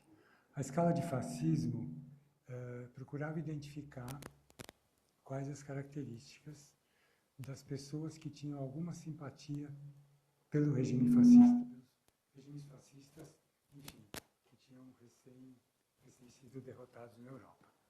É a mesma pergunta, né, que eu me fazia de algum modo. Na escala fascista aparecem algumas coisas muito interessantes das pessoas que simpatizavam com esses regimes. Ausência de crítica aos pais.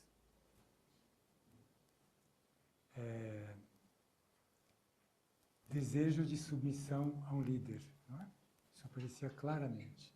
Então, a vontade de participar de um sistema autoritário. Pensavam no casamento como uma oportunidade de ascensão social ou de ganho de patrimônio.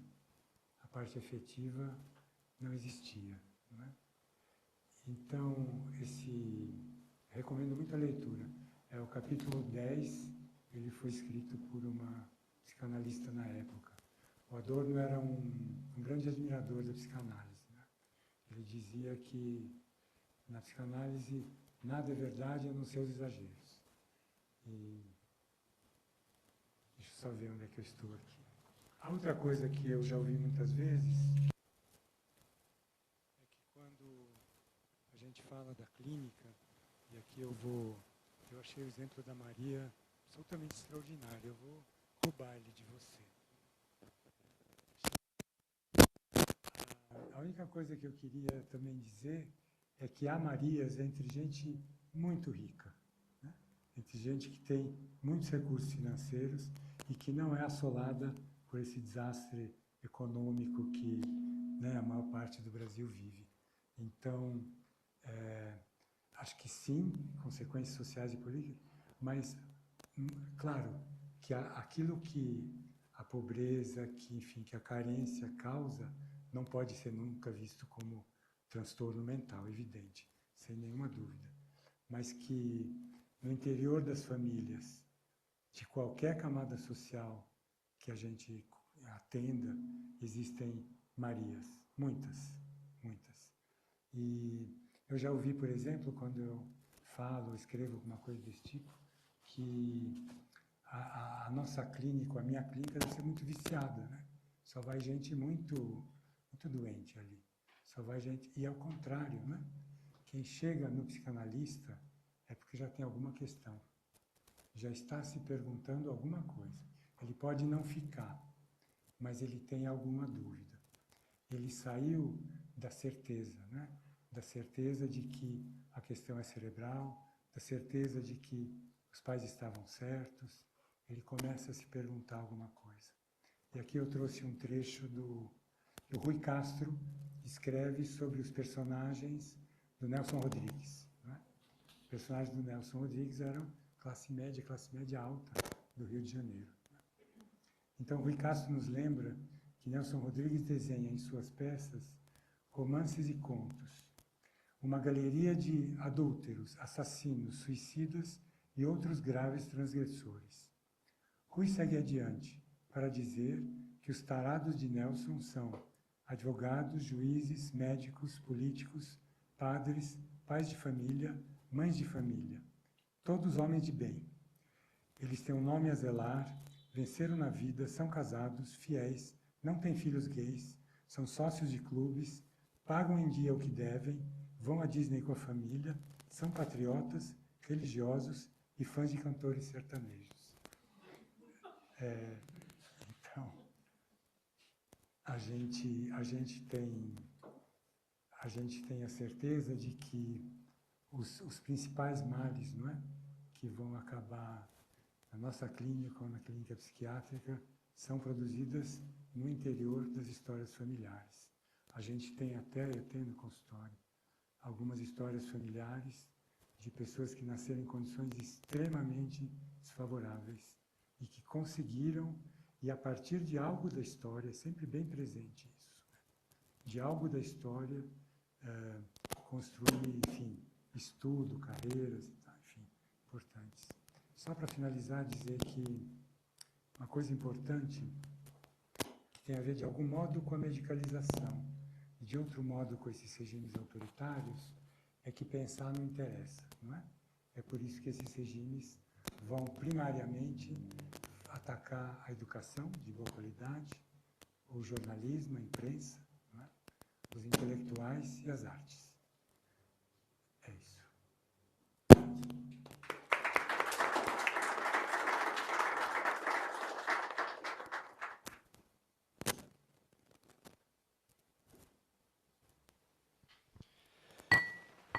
Bem, obrigado. Eu vi que tem uma pessoa online com a mão levantada, aqui não temos ninguém. Então, a Fabiana, se vocês puderem, por favor, liberar o áudio dela para ela perguntar.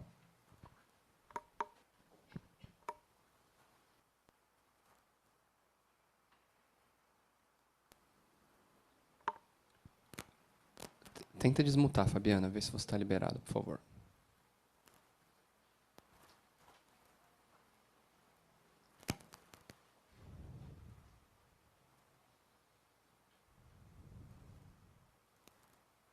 Ah, eu acho que ela levantou a mão por engano. Ela escreveu aqui, não tenho pergunta. Claro. Tem uma pergunta aqui, eu não sei se vocês puderem passar o microfone, por favor.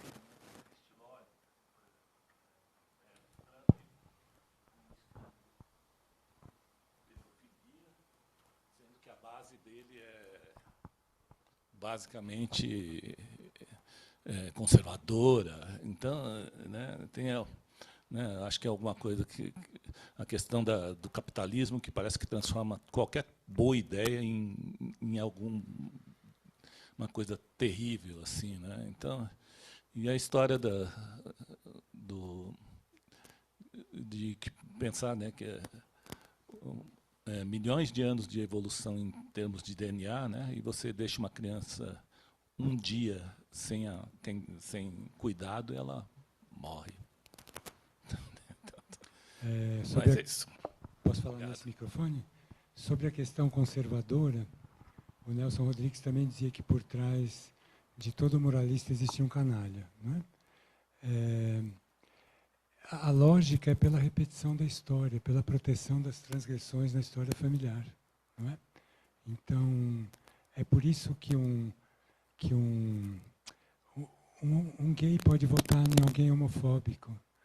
É por isso que uma pessoa negra pode votar em alguém racista. É por conta da proteção da história familiar. Sempre. Não tem uma cumplicidade, uma solidariedade com a transgressão. E depois que eu comecei, de fato, a pensar nisso, o que a gente vê na clínica é muito claro. Isso se iluminou, não é? E quanto à questão da evolução, eu dizia em aula que eu achava que se tivessem trancado o Édipo numa sala lá em 400 a.C. e escuta aí, quais são os seus problemas?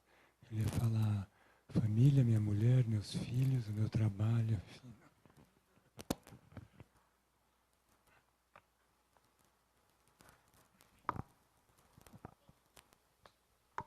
Acho que tem mais umas pessoas aqui na sala. Boa noite. Meu nome é Caio, também.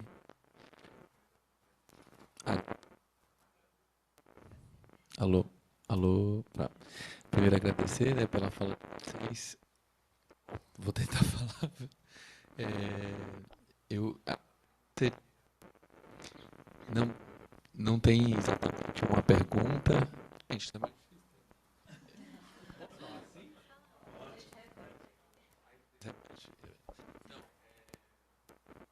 Seria, na verdade, um pedido para extensão, assim, de... quando a Juliana falou da minha idade,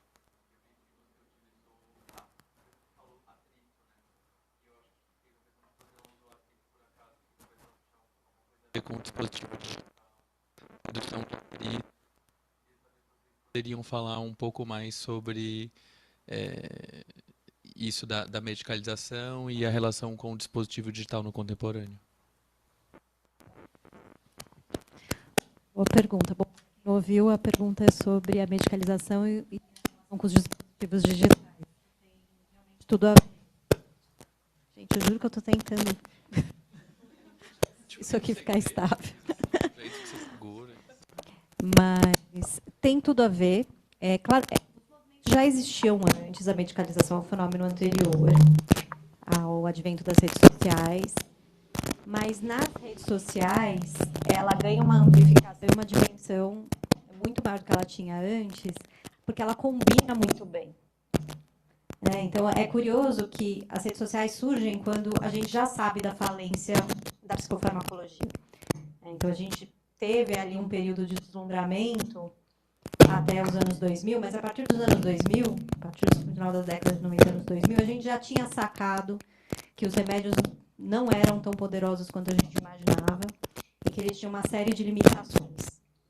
Mas, nas redes sociais, né, que surgem depois disso, que vão ganhar muito mais fôlego depois de 2010, isso ressurge, esse deslumbramento ressurge como se a decepção nunca tivesse acontecido.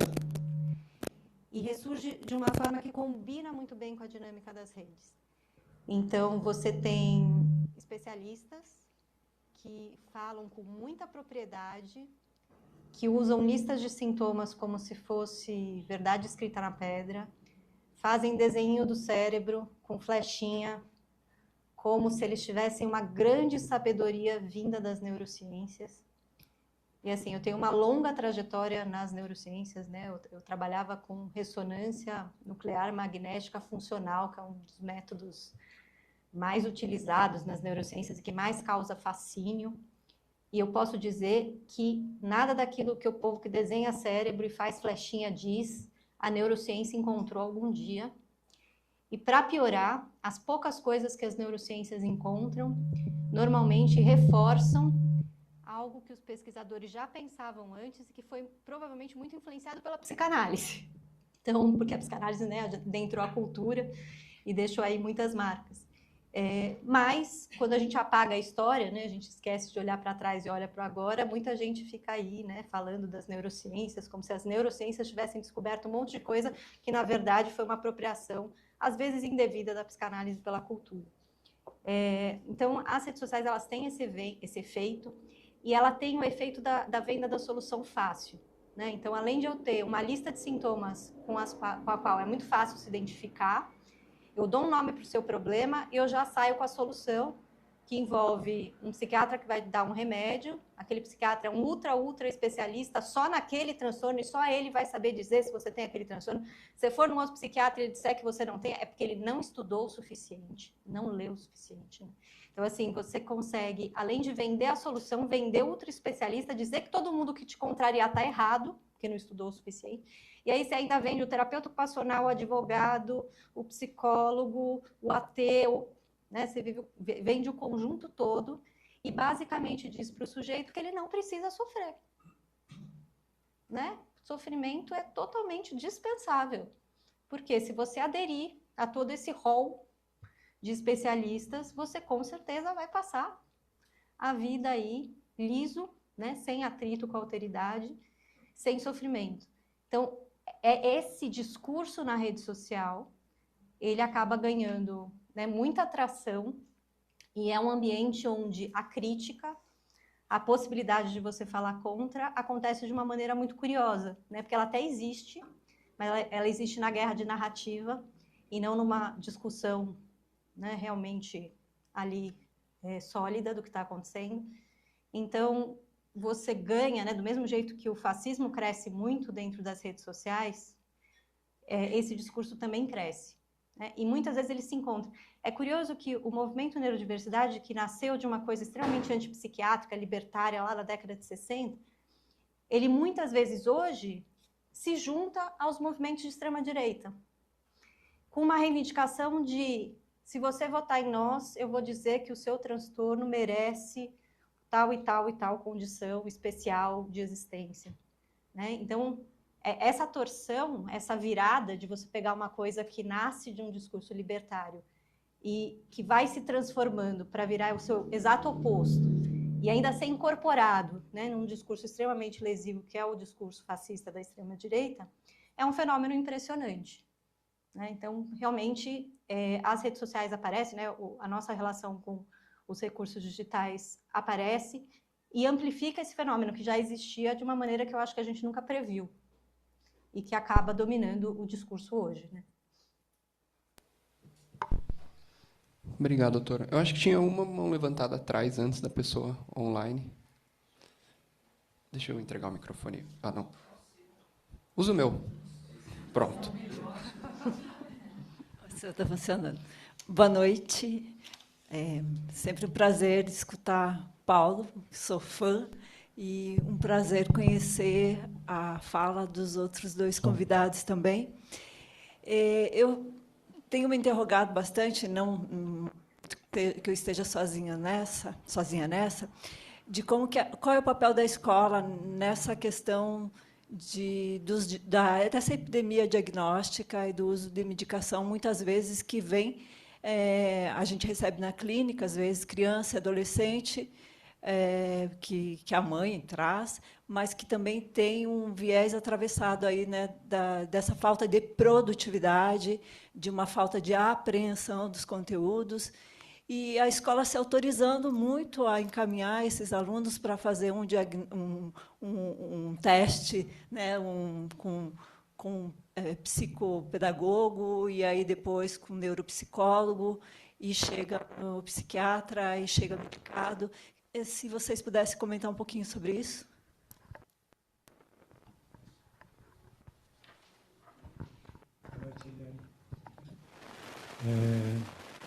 Enfim, o diagnóstico de TDAH em particular, que é esse que é proposto, que é uma proposição das escolas, dos professores, dos diretores, não é?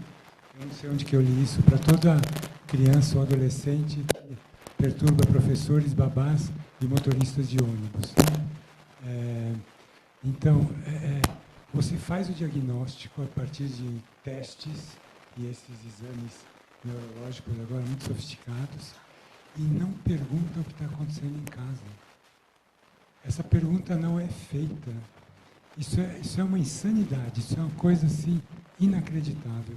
Porque em casa, né, pode estar acontecendo muita coisa, maior ou menor, mas essa pergunta não é feita. Então, assim, hoje em dia, né, quando alguém chega no consultório, porque o TDAH era restrito a uma certa idade, e era uma maioria de meninos no começo, que aí tem uma explicação, sabe? Dá para falar disso alguma hora. Depois passou né, todos os sexos foram, as idades foram se ampliando. Hoje tem o TDAH do adulto. Não é? Estão tomando uma droga que foi criada na Segunda Guerra Mundial para manter condutores de tanque acordados, e para mulheres, a psiquiatria sempre foi muito misógina, para mulheres deprimidas nos anos 50. Essa é a Ritalina. Eu tenho TDAH, eu sou Capricórnio, eu já me apresento presencial.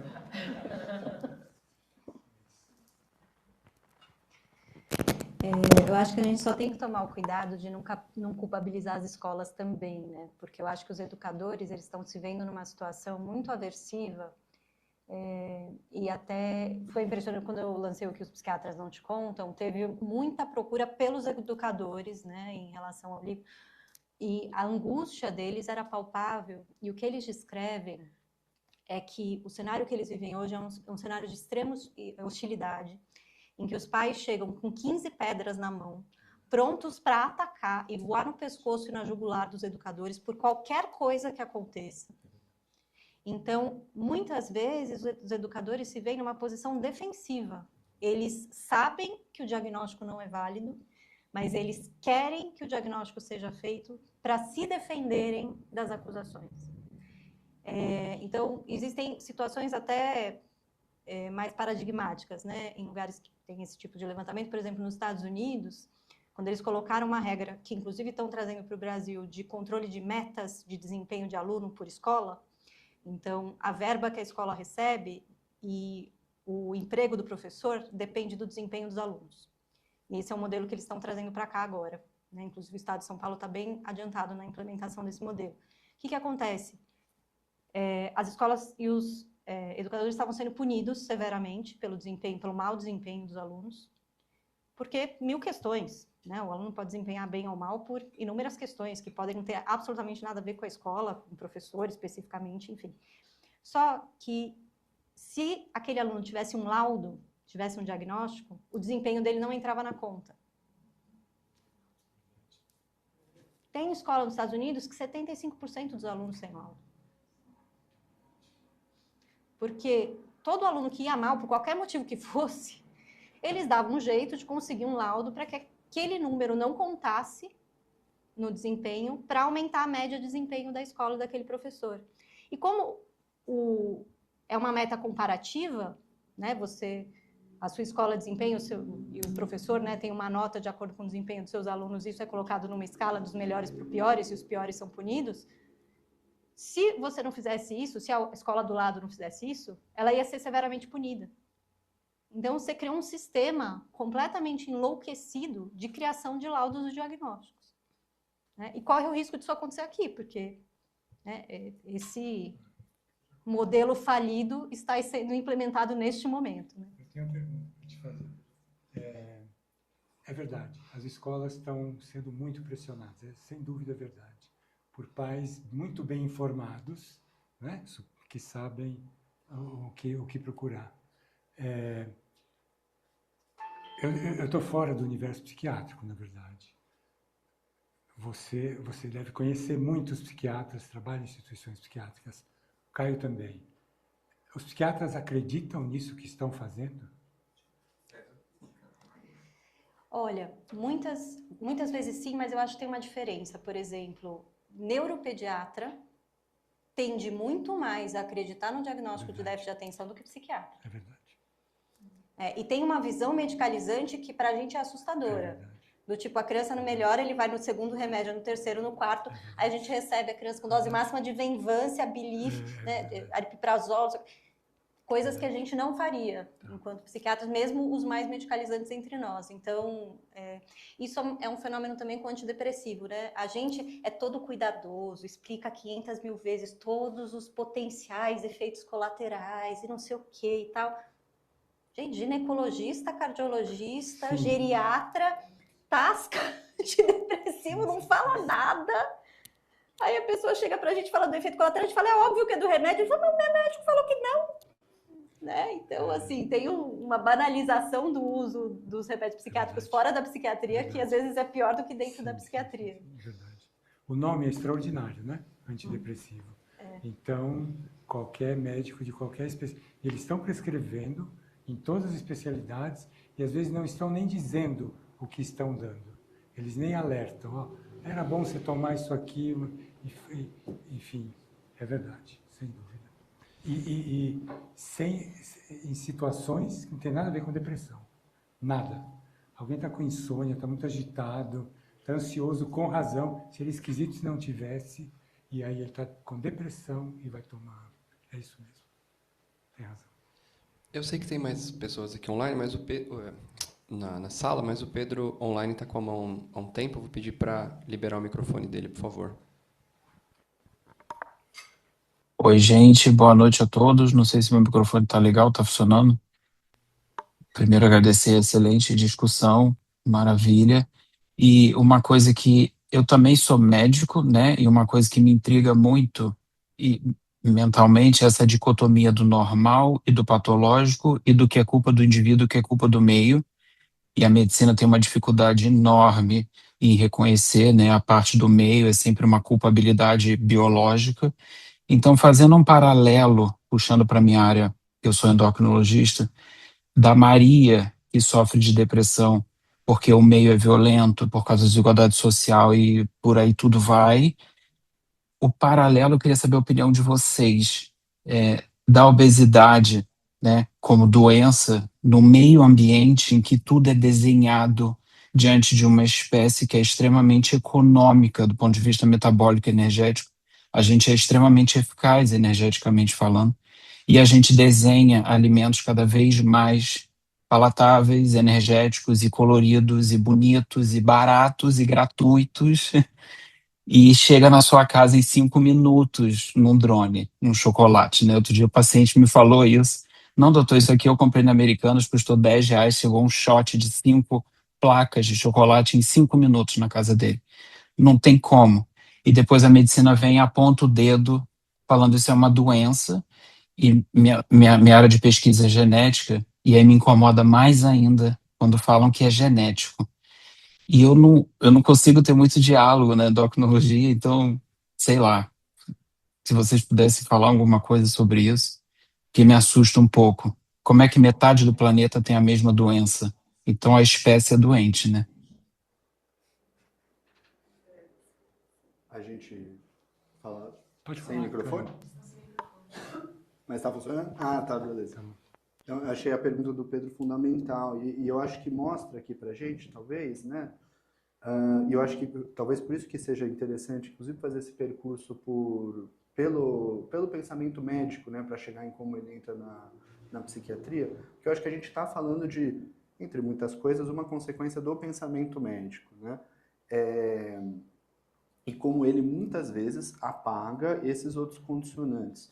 Então eu acho que isso mostra como essa perspectiva da medicalização, ela fica particularmente agudizada, talvez, na saúde mental, porque a saúde mental é um lugar onde é muito mais difícil você, como eu falei, pacificar essa controvérsia de que não tem política, né? Na saúde mental isso é muito difícil de você, de fato, conseguir provar politicamente para um público, para a sociedade, não tem nada político, é só a natureza. Mas nos outros repertórios médicos é muito mais fácil. Eu acho que isso mostra como que mesmo nos repertórios médicos mais duros, né?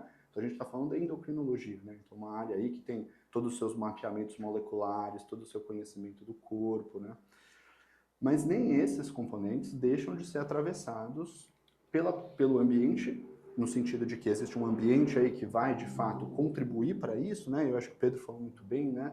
Por exemplo, de como a gente vai estruturando nossa sociedade, qual é a disponibilidade de alimentos, qual é a precificação desses alimentos, quais são os incentivos que essa indústria tem para vender mais ou menos alimentos ou quais alimentos, que tipo de rotina nós levamos, no sentido de quanto a gente anda normalmente, e não só no sentido de quanto deveríamos andar porque precisamos fazer atividade física, mas quanto o nosso urbano e o nosso mundo é feito de tal forma que a gente não ande, né?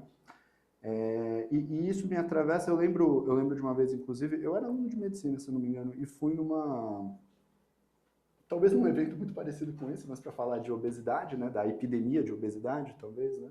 E eu lembro que os 3 especialistas lá falaram basicamente das inovações farmacológicas no tratamento de obesidade, né? Então, ia falar, naquela época eu acho que era o começo do afã do Ozempic, ele ainda era algo aí que estava em estudo, mas ninguém se debruçou sobre o fato de que, poxa, mas por que será que está estourando toda a obesidade do jeito que está, né?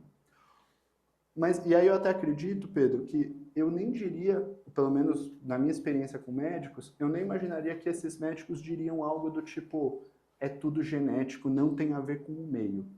Mas eu tenho quase certeza que eles diriam algo do tipo, isso tem a ver com política e isso não tem a ver comigo, então. Eu estou aqui para fazer o meu trabalho como médico, aí eu lido com as minhas coisas, né? E aí os políticos, a economia, pensa as coisas dela.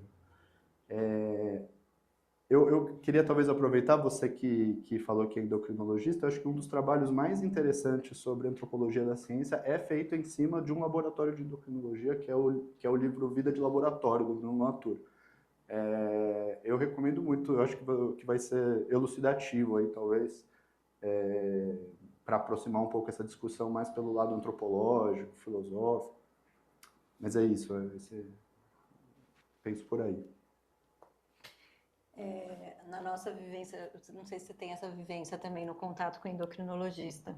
Aliás, acho que queremos o seu contato, Pedro, porque é muito difícil conversar com endocrinologistas.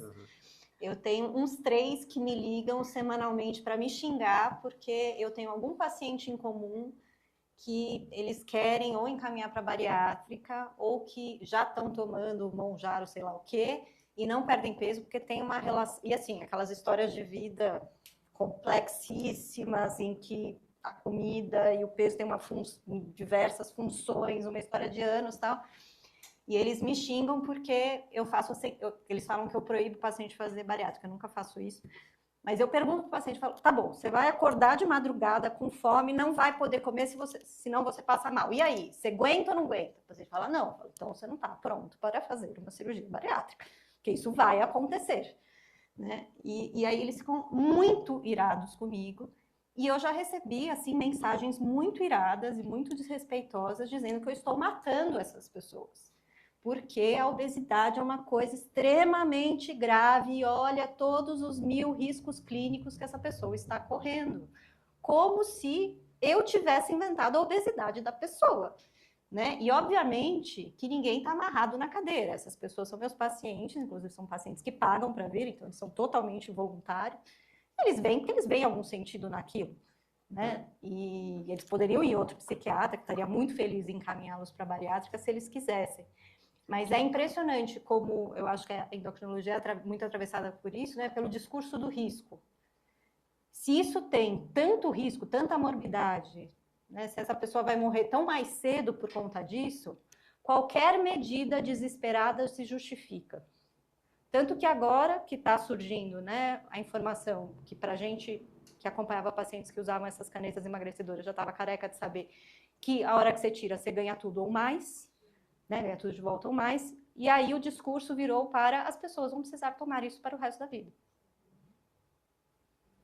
Né? Então, estamos nos preparando para 50% da humanidade usar canetas emagrecedoras para o resto da vida.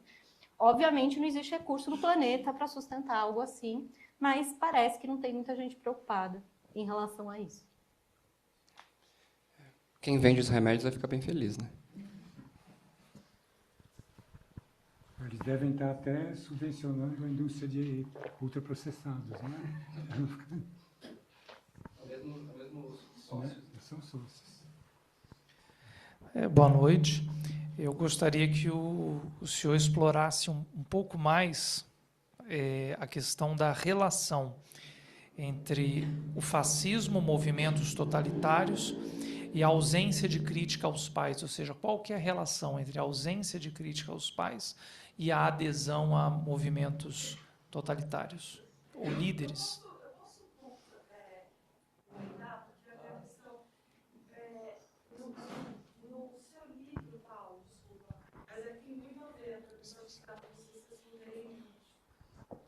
No seu livro, Paulo, você coloca uma das epígrafes do Lacan, dizendo que Lacan está dizendo que pais canalhas necessariamente terão filhos canalhas. Ele disse que nunca viu diferente. Que ele nunca viu diferente. E acho que é aí que junta, talvez, né, com essa questão que o nosso colega traz sobre a autoridade do pai, né, como que você se descola dessa identificação, né, dessa hereditariedade simbólica tão pesada. E se, de fato, é isso mesmo, né, se não tem como superar, transgredir como essa. Transgredir uma hereditariedade? Eu acho que vira uma... Eu usei a palavra transgredir propositalmente, né? Porque um canalha não se julga um canalha. Ele vai justamente... É isso. Desculpa por... Mas eu acho que tem a ver. Sei se ele não se julga canalha, não tenho certeza.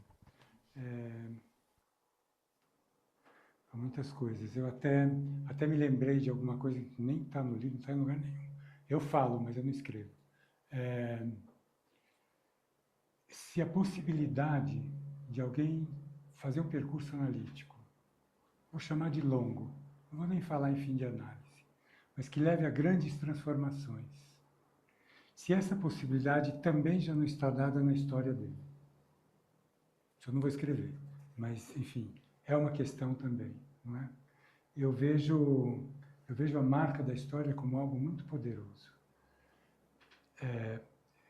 Talvez eu não tenha conseguido fazer a ligação bem, mas o compromisso com a preservação das transgressões, com a cumplicidade com as transgressões, com o silêncio em relação as transgressões, é um compromisso com a perpetuação de uma ideia de uma família sem manchas, sem pecados, em que nada aconteceu de ruim. E esse passado, sem pecados, idealizado, mítico, que não existiu, também é a pregação dos regimes fascistas. Quer dizer, é a volta a um lugar onde éramos puros e inocentes. E tudo isso que aconteceu, não é? É absolutamente extraordinário. Você imagina uma pessoa abusada por um parente dentro de casa durante 10 anos. Primeiro, qual é o remédio para isso? Né? Qual é a medicação aí que vai resolver esse problema? E segundo, um projeto até de apagamento dessa história de algum modo, até de uma justificativa, por incrível que pareça. Até isso a gente vê. Então, acho que eu não estou dizendo que todo o encanto de todos por um regime autoritário passa por aí.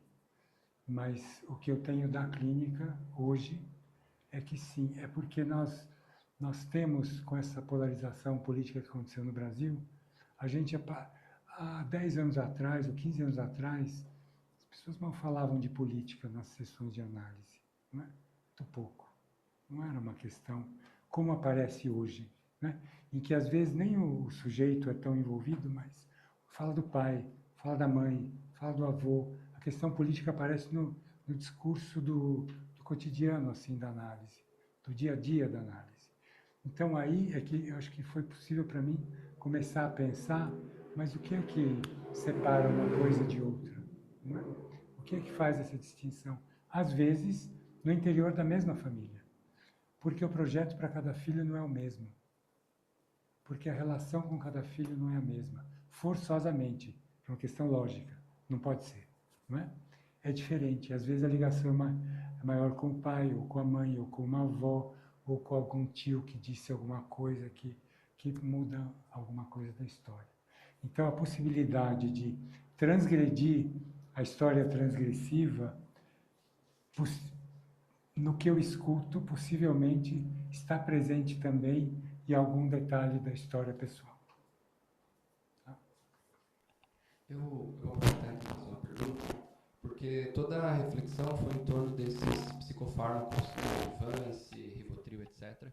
Mas, por exemplo, no final da Primeira Guerra, houveram testes de terapia com LSD, e hoje existem pesquisas com a psilocibina, com o CBD, etc. E eu fico pensando, não sei se alguém poderia comentar sobre isso, né, sobre as pesquisas, se essa não seria uma alternativa, tanto no sentido de poder atenuar os sintomas, mas, ao mesmo tempo, uma experiência com o medicamento que possa produzir um contato com aquilo que é subjetivo, né, que supostamente essas drogas possibilitam. Não sei se vocês conhecem essas pesquisas, poderiam comentar se essa seria uma alternativa séria, viável, escalável para esse problema. Né? Não é minha especialidade, mas eu tive algum contato com algumas dessas pesquisas. E eu diria que hoje em dia elas se bifurcam em 2 tipos de pesquisa específicos, né, que vão talvez fazer uma apreensão do uso dessas substâncias de 2 formas bem distintas. Algum tipo de conexão entre elas. Uma vai tentar empregar o uso dessas substâncias dentro de uma perspectiva muito semelhante à pesquisa com os outros psicofármacos. Então é a ideia que essas substâncias entram, elas promovem, através aí da ação cerebral dela, algumas mudanças que vão refletir aí numa mudança de sintomas. E aí, a própria análise da experiência do uso da substância muitas vezes é secundarizada. Então a gente vai ver se, por exemplo, não sei, MDMA funciona como um outro medicamento qualquer que eu posso tentar usar aqui para tentar tratar, normalmente eles usam para tratar transtorno de personalidade, transtorno de estresse pós-traumático, né? E existe uma outra linha de pesquisa que vai focar no uso dessas substâncias através da experiência que elas podem prover. Então, aí, através a indução de uma experiência anômala, então, por exemplo, aí entra as medicações aí de alteração da consciência, cetamina, em alguns momentos, LSD, no sentido de que se você consegue, às vezes até num setting terapêutico, né, fazer como se fosse uma fluidificação aí da experiência de existência da pessoa, que através dessa experiência em si, isso aí poderia mudar algumas coisas. São estudos que estão acontecendo, mas eu acho que eu volto um pouco nessa ideia de, como eu posso dizer, quais são as preocupações que temos no sentido de para que vai servir esses estudos, né? E eu acho que existe uma certa bifurcação aí no sentido de a gente ter mais uma onda aí de entusiasmo com uma coisa que às vezes vai ser usada como um fármaco como qualquer outro. E uma outra possibilidade, de repente, de uma intervenção terapêutica diferente. Acho que a gente ainda vai ver. Eu não vou ser tão boa assim não. Você está muito educado. É impressionante como o capitalismo destrói qualquer coisa, né? É impressionante. Eu não vou ser tão educada porque eu acho assim, o que acontece, né? A ideia original, olha, vamos explorar substâncias que estavam aí há muito tempo e que talvez a gente tenha relegado a segundo plano por uma questão moralista, né? Não por um motivo realmente, né? Por algo que se provou real ali do risco de uso dessas substâncias. Vamos ressuscitar essa substância, já que a indústria farmacêutica não vai investir em nada novo mesmo, e ver se a gente consegue, né, descobrir algum efeito interessante ali. Aí, tudo ótimo, acho que é legítimo, né, uma pesquisa legítima, e que tem chance mesmo da gente encontrar uma coisa ou outra ali que vai ter uma indicação e vai ajudar um grupo ali pequeno de pessoas. Isso eu acho super legítimo, acho que faz sentido. Agora, tem um certo viés, né, de olhar para isso que parece uma coisa revolucionária. Então isso vai ser a solução. Isso vai ser a solução, assim, na minha opinião, não tem como você tratar uma coisa tão complexa como um transtorno psiquiátrico, que a gente está falando, que é atravessado por questões políticas, sociais, culturais, subjetivas, familiares e tal, com uma substância, seja ela qual for. Né? Então, a ideia de que uma substância vai ter um efeito revolucionário, eu acho que já é um pouco demais. Tá? E a minha outra crítica em relação a isso, assim, tem algumas preocupações em relação a como o uso dos psicodélicos está evoluindo. Então, por exemplo, em relação ao uso de ayahuasca, essa coisa do turismo de ir para as aldeias indígenas, né, para consumir ayahuasca, ele está sendo um turismo exploratório, né, prejudicial muitas vezes para a população indígena, e que a gente tem que manter um olhar atento para isso, né, porque virou uma coisa meio oba-oba. Né, saiu do contexto místico-religioso, transformativo, que eu acho que vai fazer sentido para algumas pessoas, mas também é uma coisa que não vai ser usado em larguíssima escala. Muita gente não gosta de ter alteração de nível de consciência e tudo bem. Né? Muita gente acha aversivo, muita gente tem essas experiências e fica mal depois. E até em lugares onde as experiências com psicodélicos foram liberadas, né? Então, por exemplo, tem o estado do Oregon, nos Estados Unidos, eles estão tendo muitos problemas de abusos durante as sessões, né, de aplicação dos psicodélicos. Então, aí eu acho que tem uma questão. E tem uma outra questão, que aí vai... além de neurocientista, eu trabalhava com ensaio clínico, né, com pesquisa clínica. E tem uma questão que em várias áreas a gente está vendo uma coisa que é navegar no caos, que é se aproveitar do caos, que é fazer um monte de estudo ruim, meia boca, que não responde a pergunta que ele foi feito para responder, e você não faz nada para responder a pergunta que você queria responder, e você navega no caos. E isso não é por acaso, isso é proposital. E isso acontece na ciência do canabidiol, da cannabis, derivados da cannabis. Né? O pessoal navega no caos, propositadamente. Eles propositadamente fazem ciência ruim, porque fazendo ciência ruim, eles não têm que, de fato, testar se o remédio vai funcionar para aquilo que eles disseram que ia funcionar mesmo. Então, eles podem dizer que serve para qualquer coisa. Então, isso eu também sou bem crítica.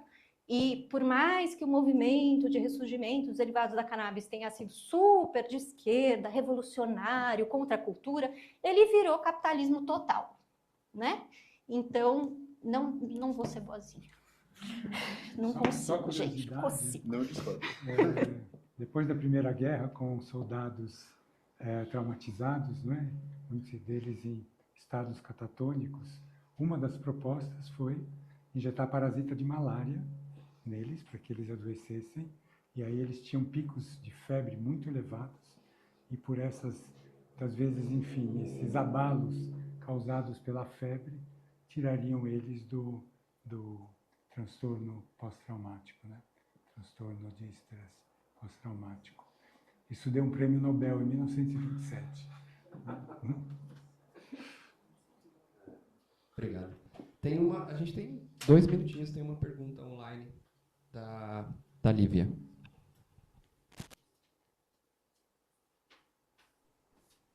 Olá, boa noite. Muito obrigada.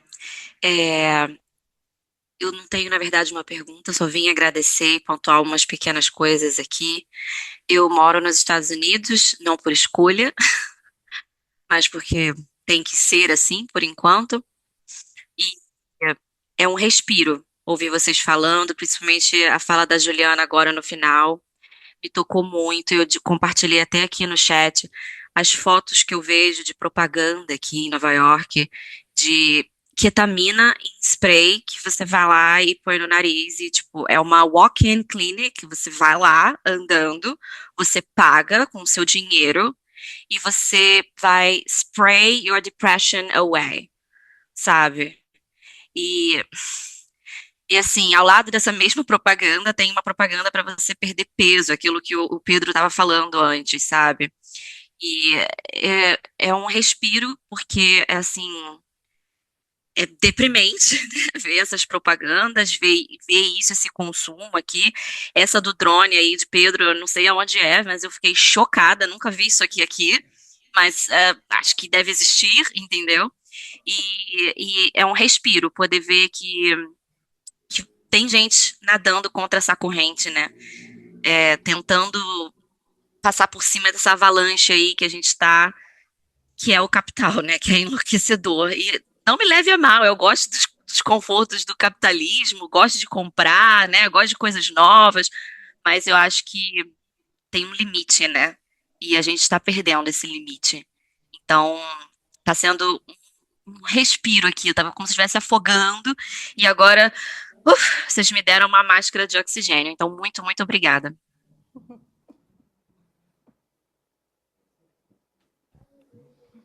Tá certo. Bom, acho que a gente pode encerrar, então. Agradeço a participação de todo mundo, doutora Juliana, doutor Caio, doutor Paulo, a todos os participantes.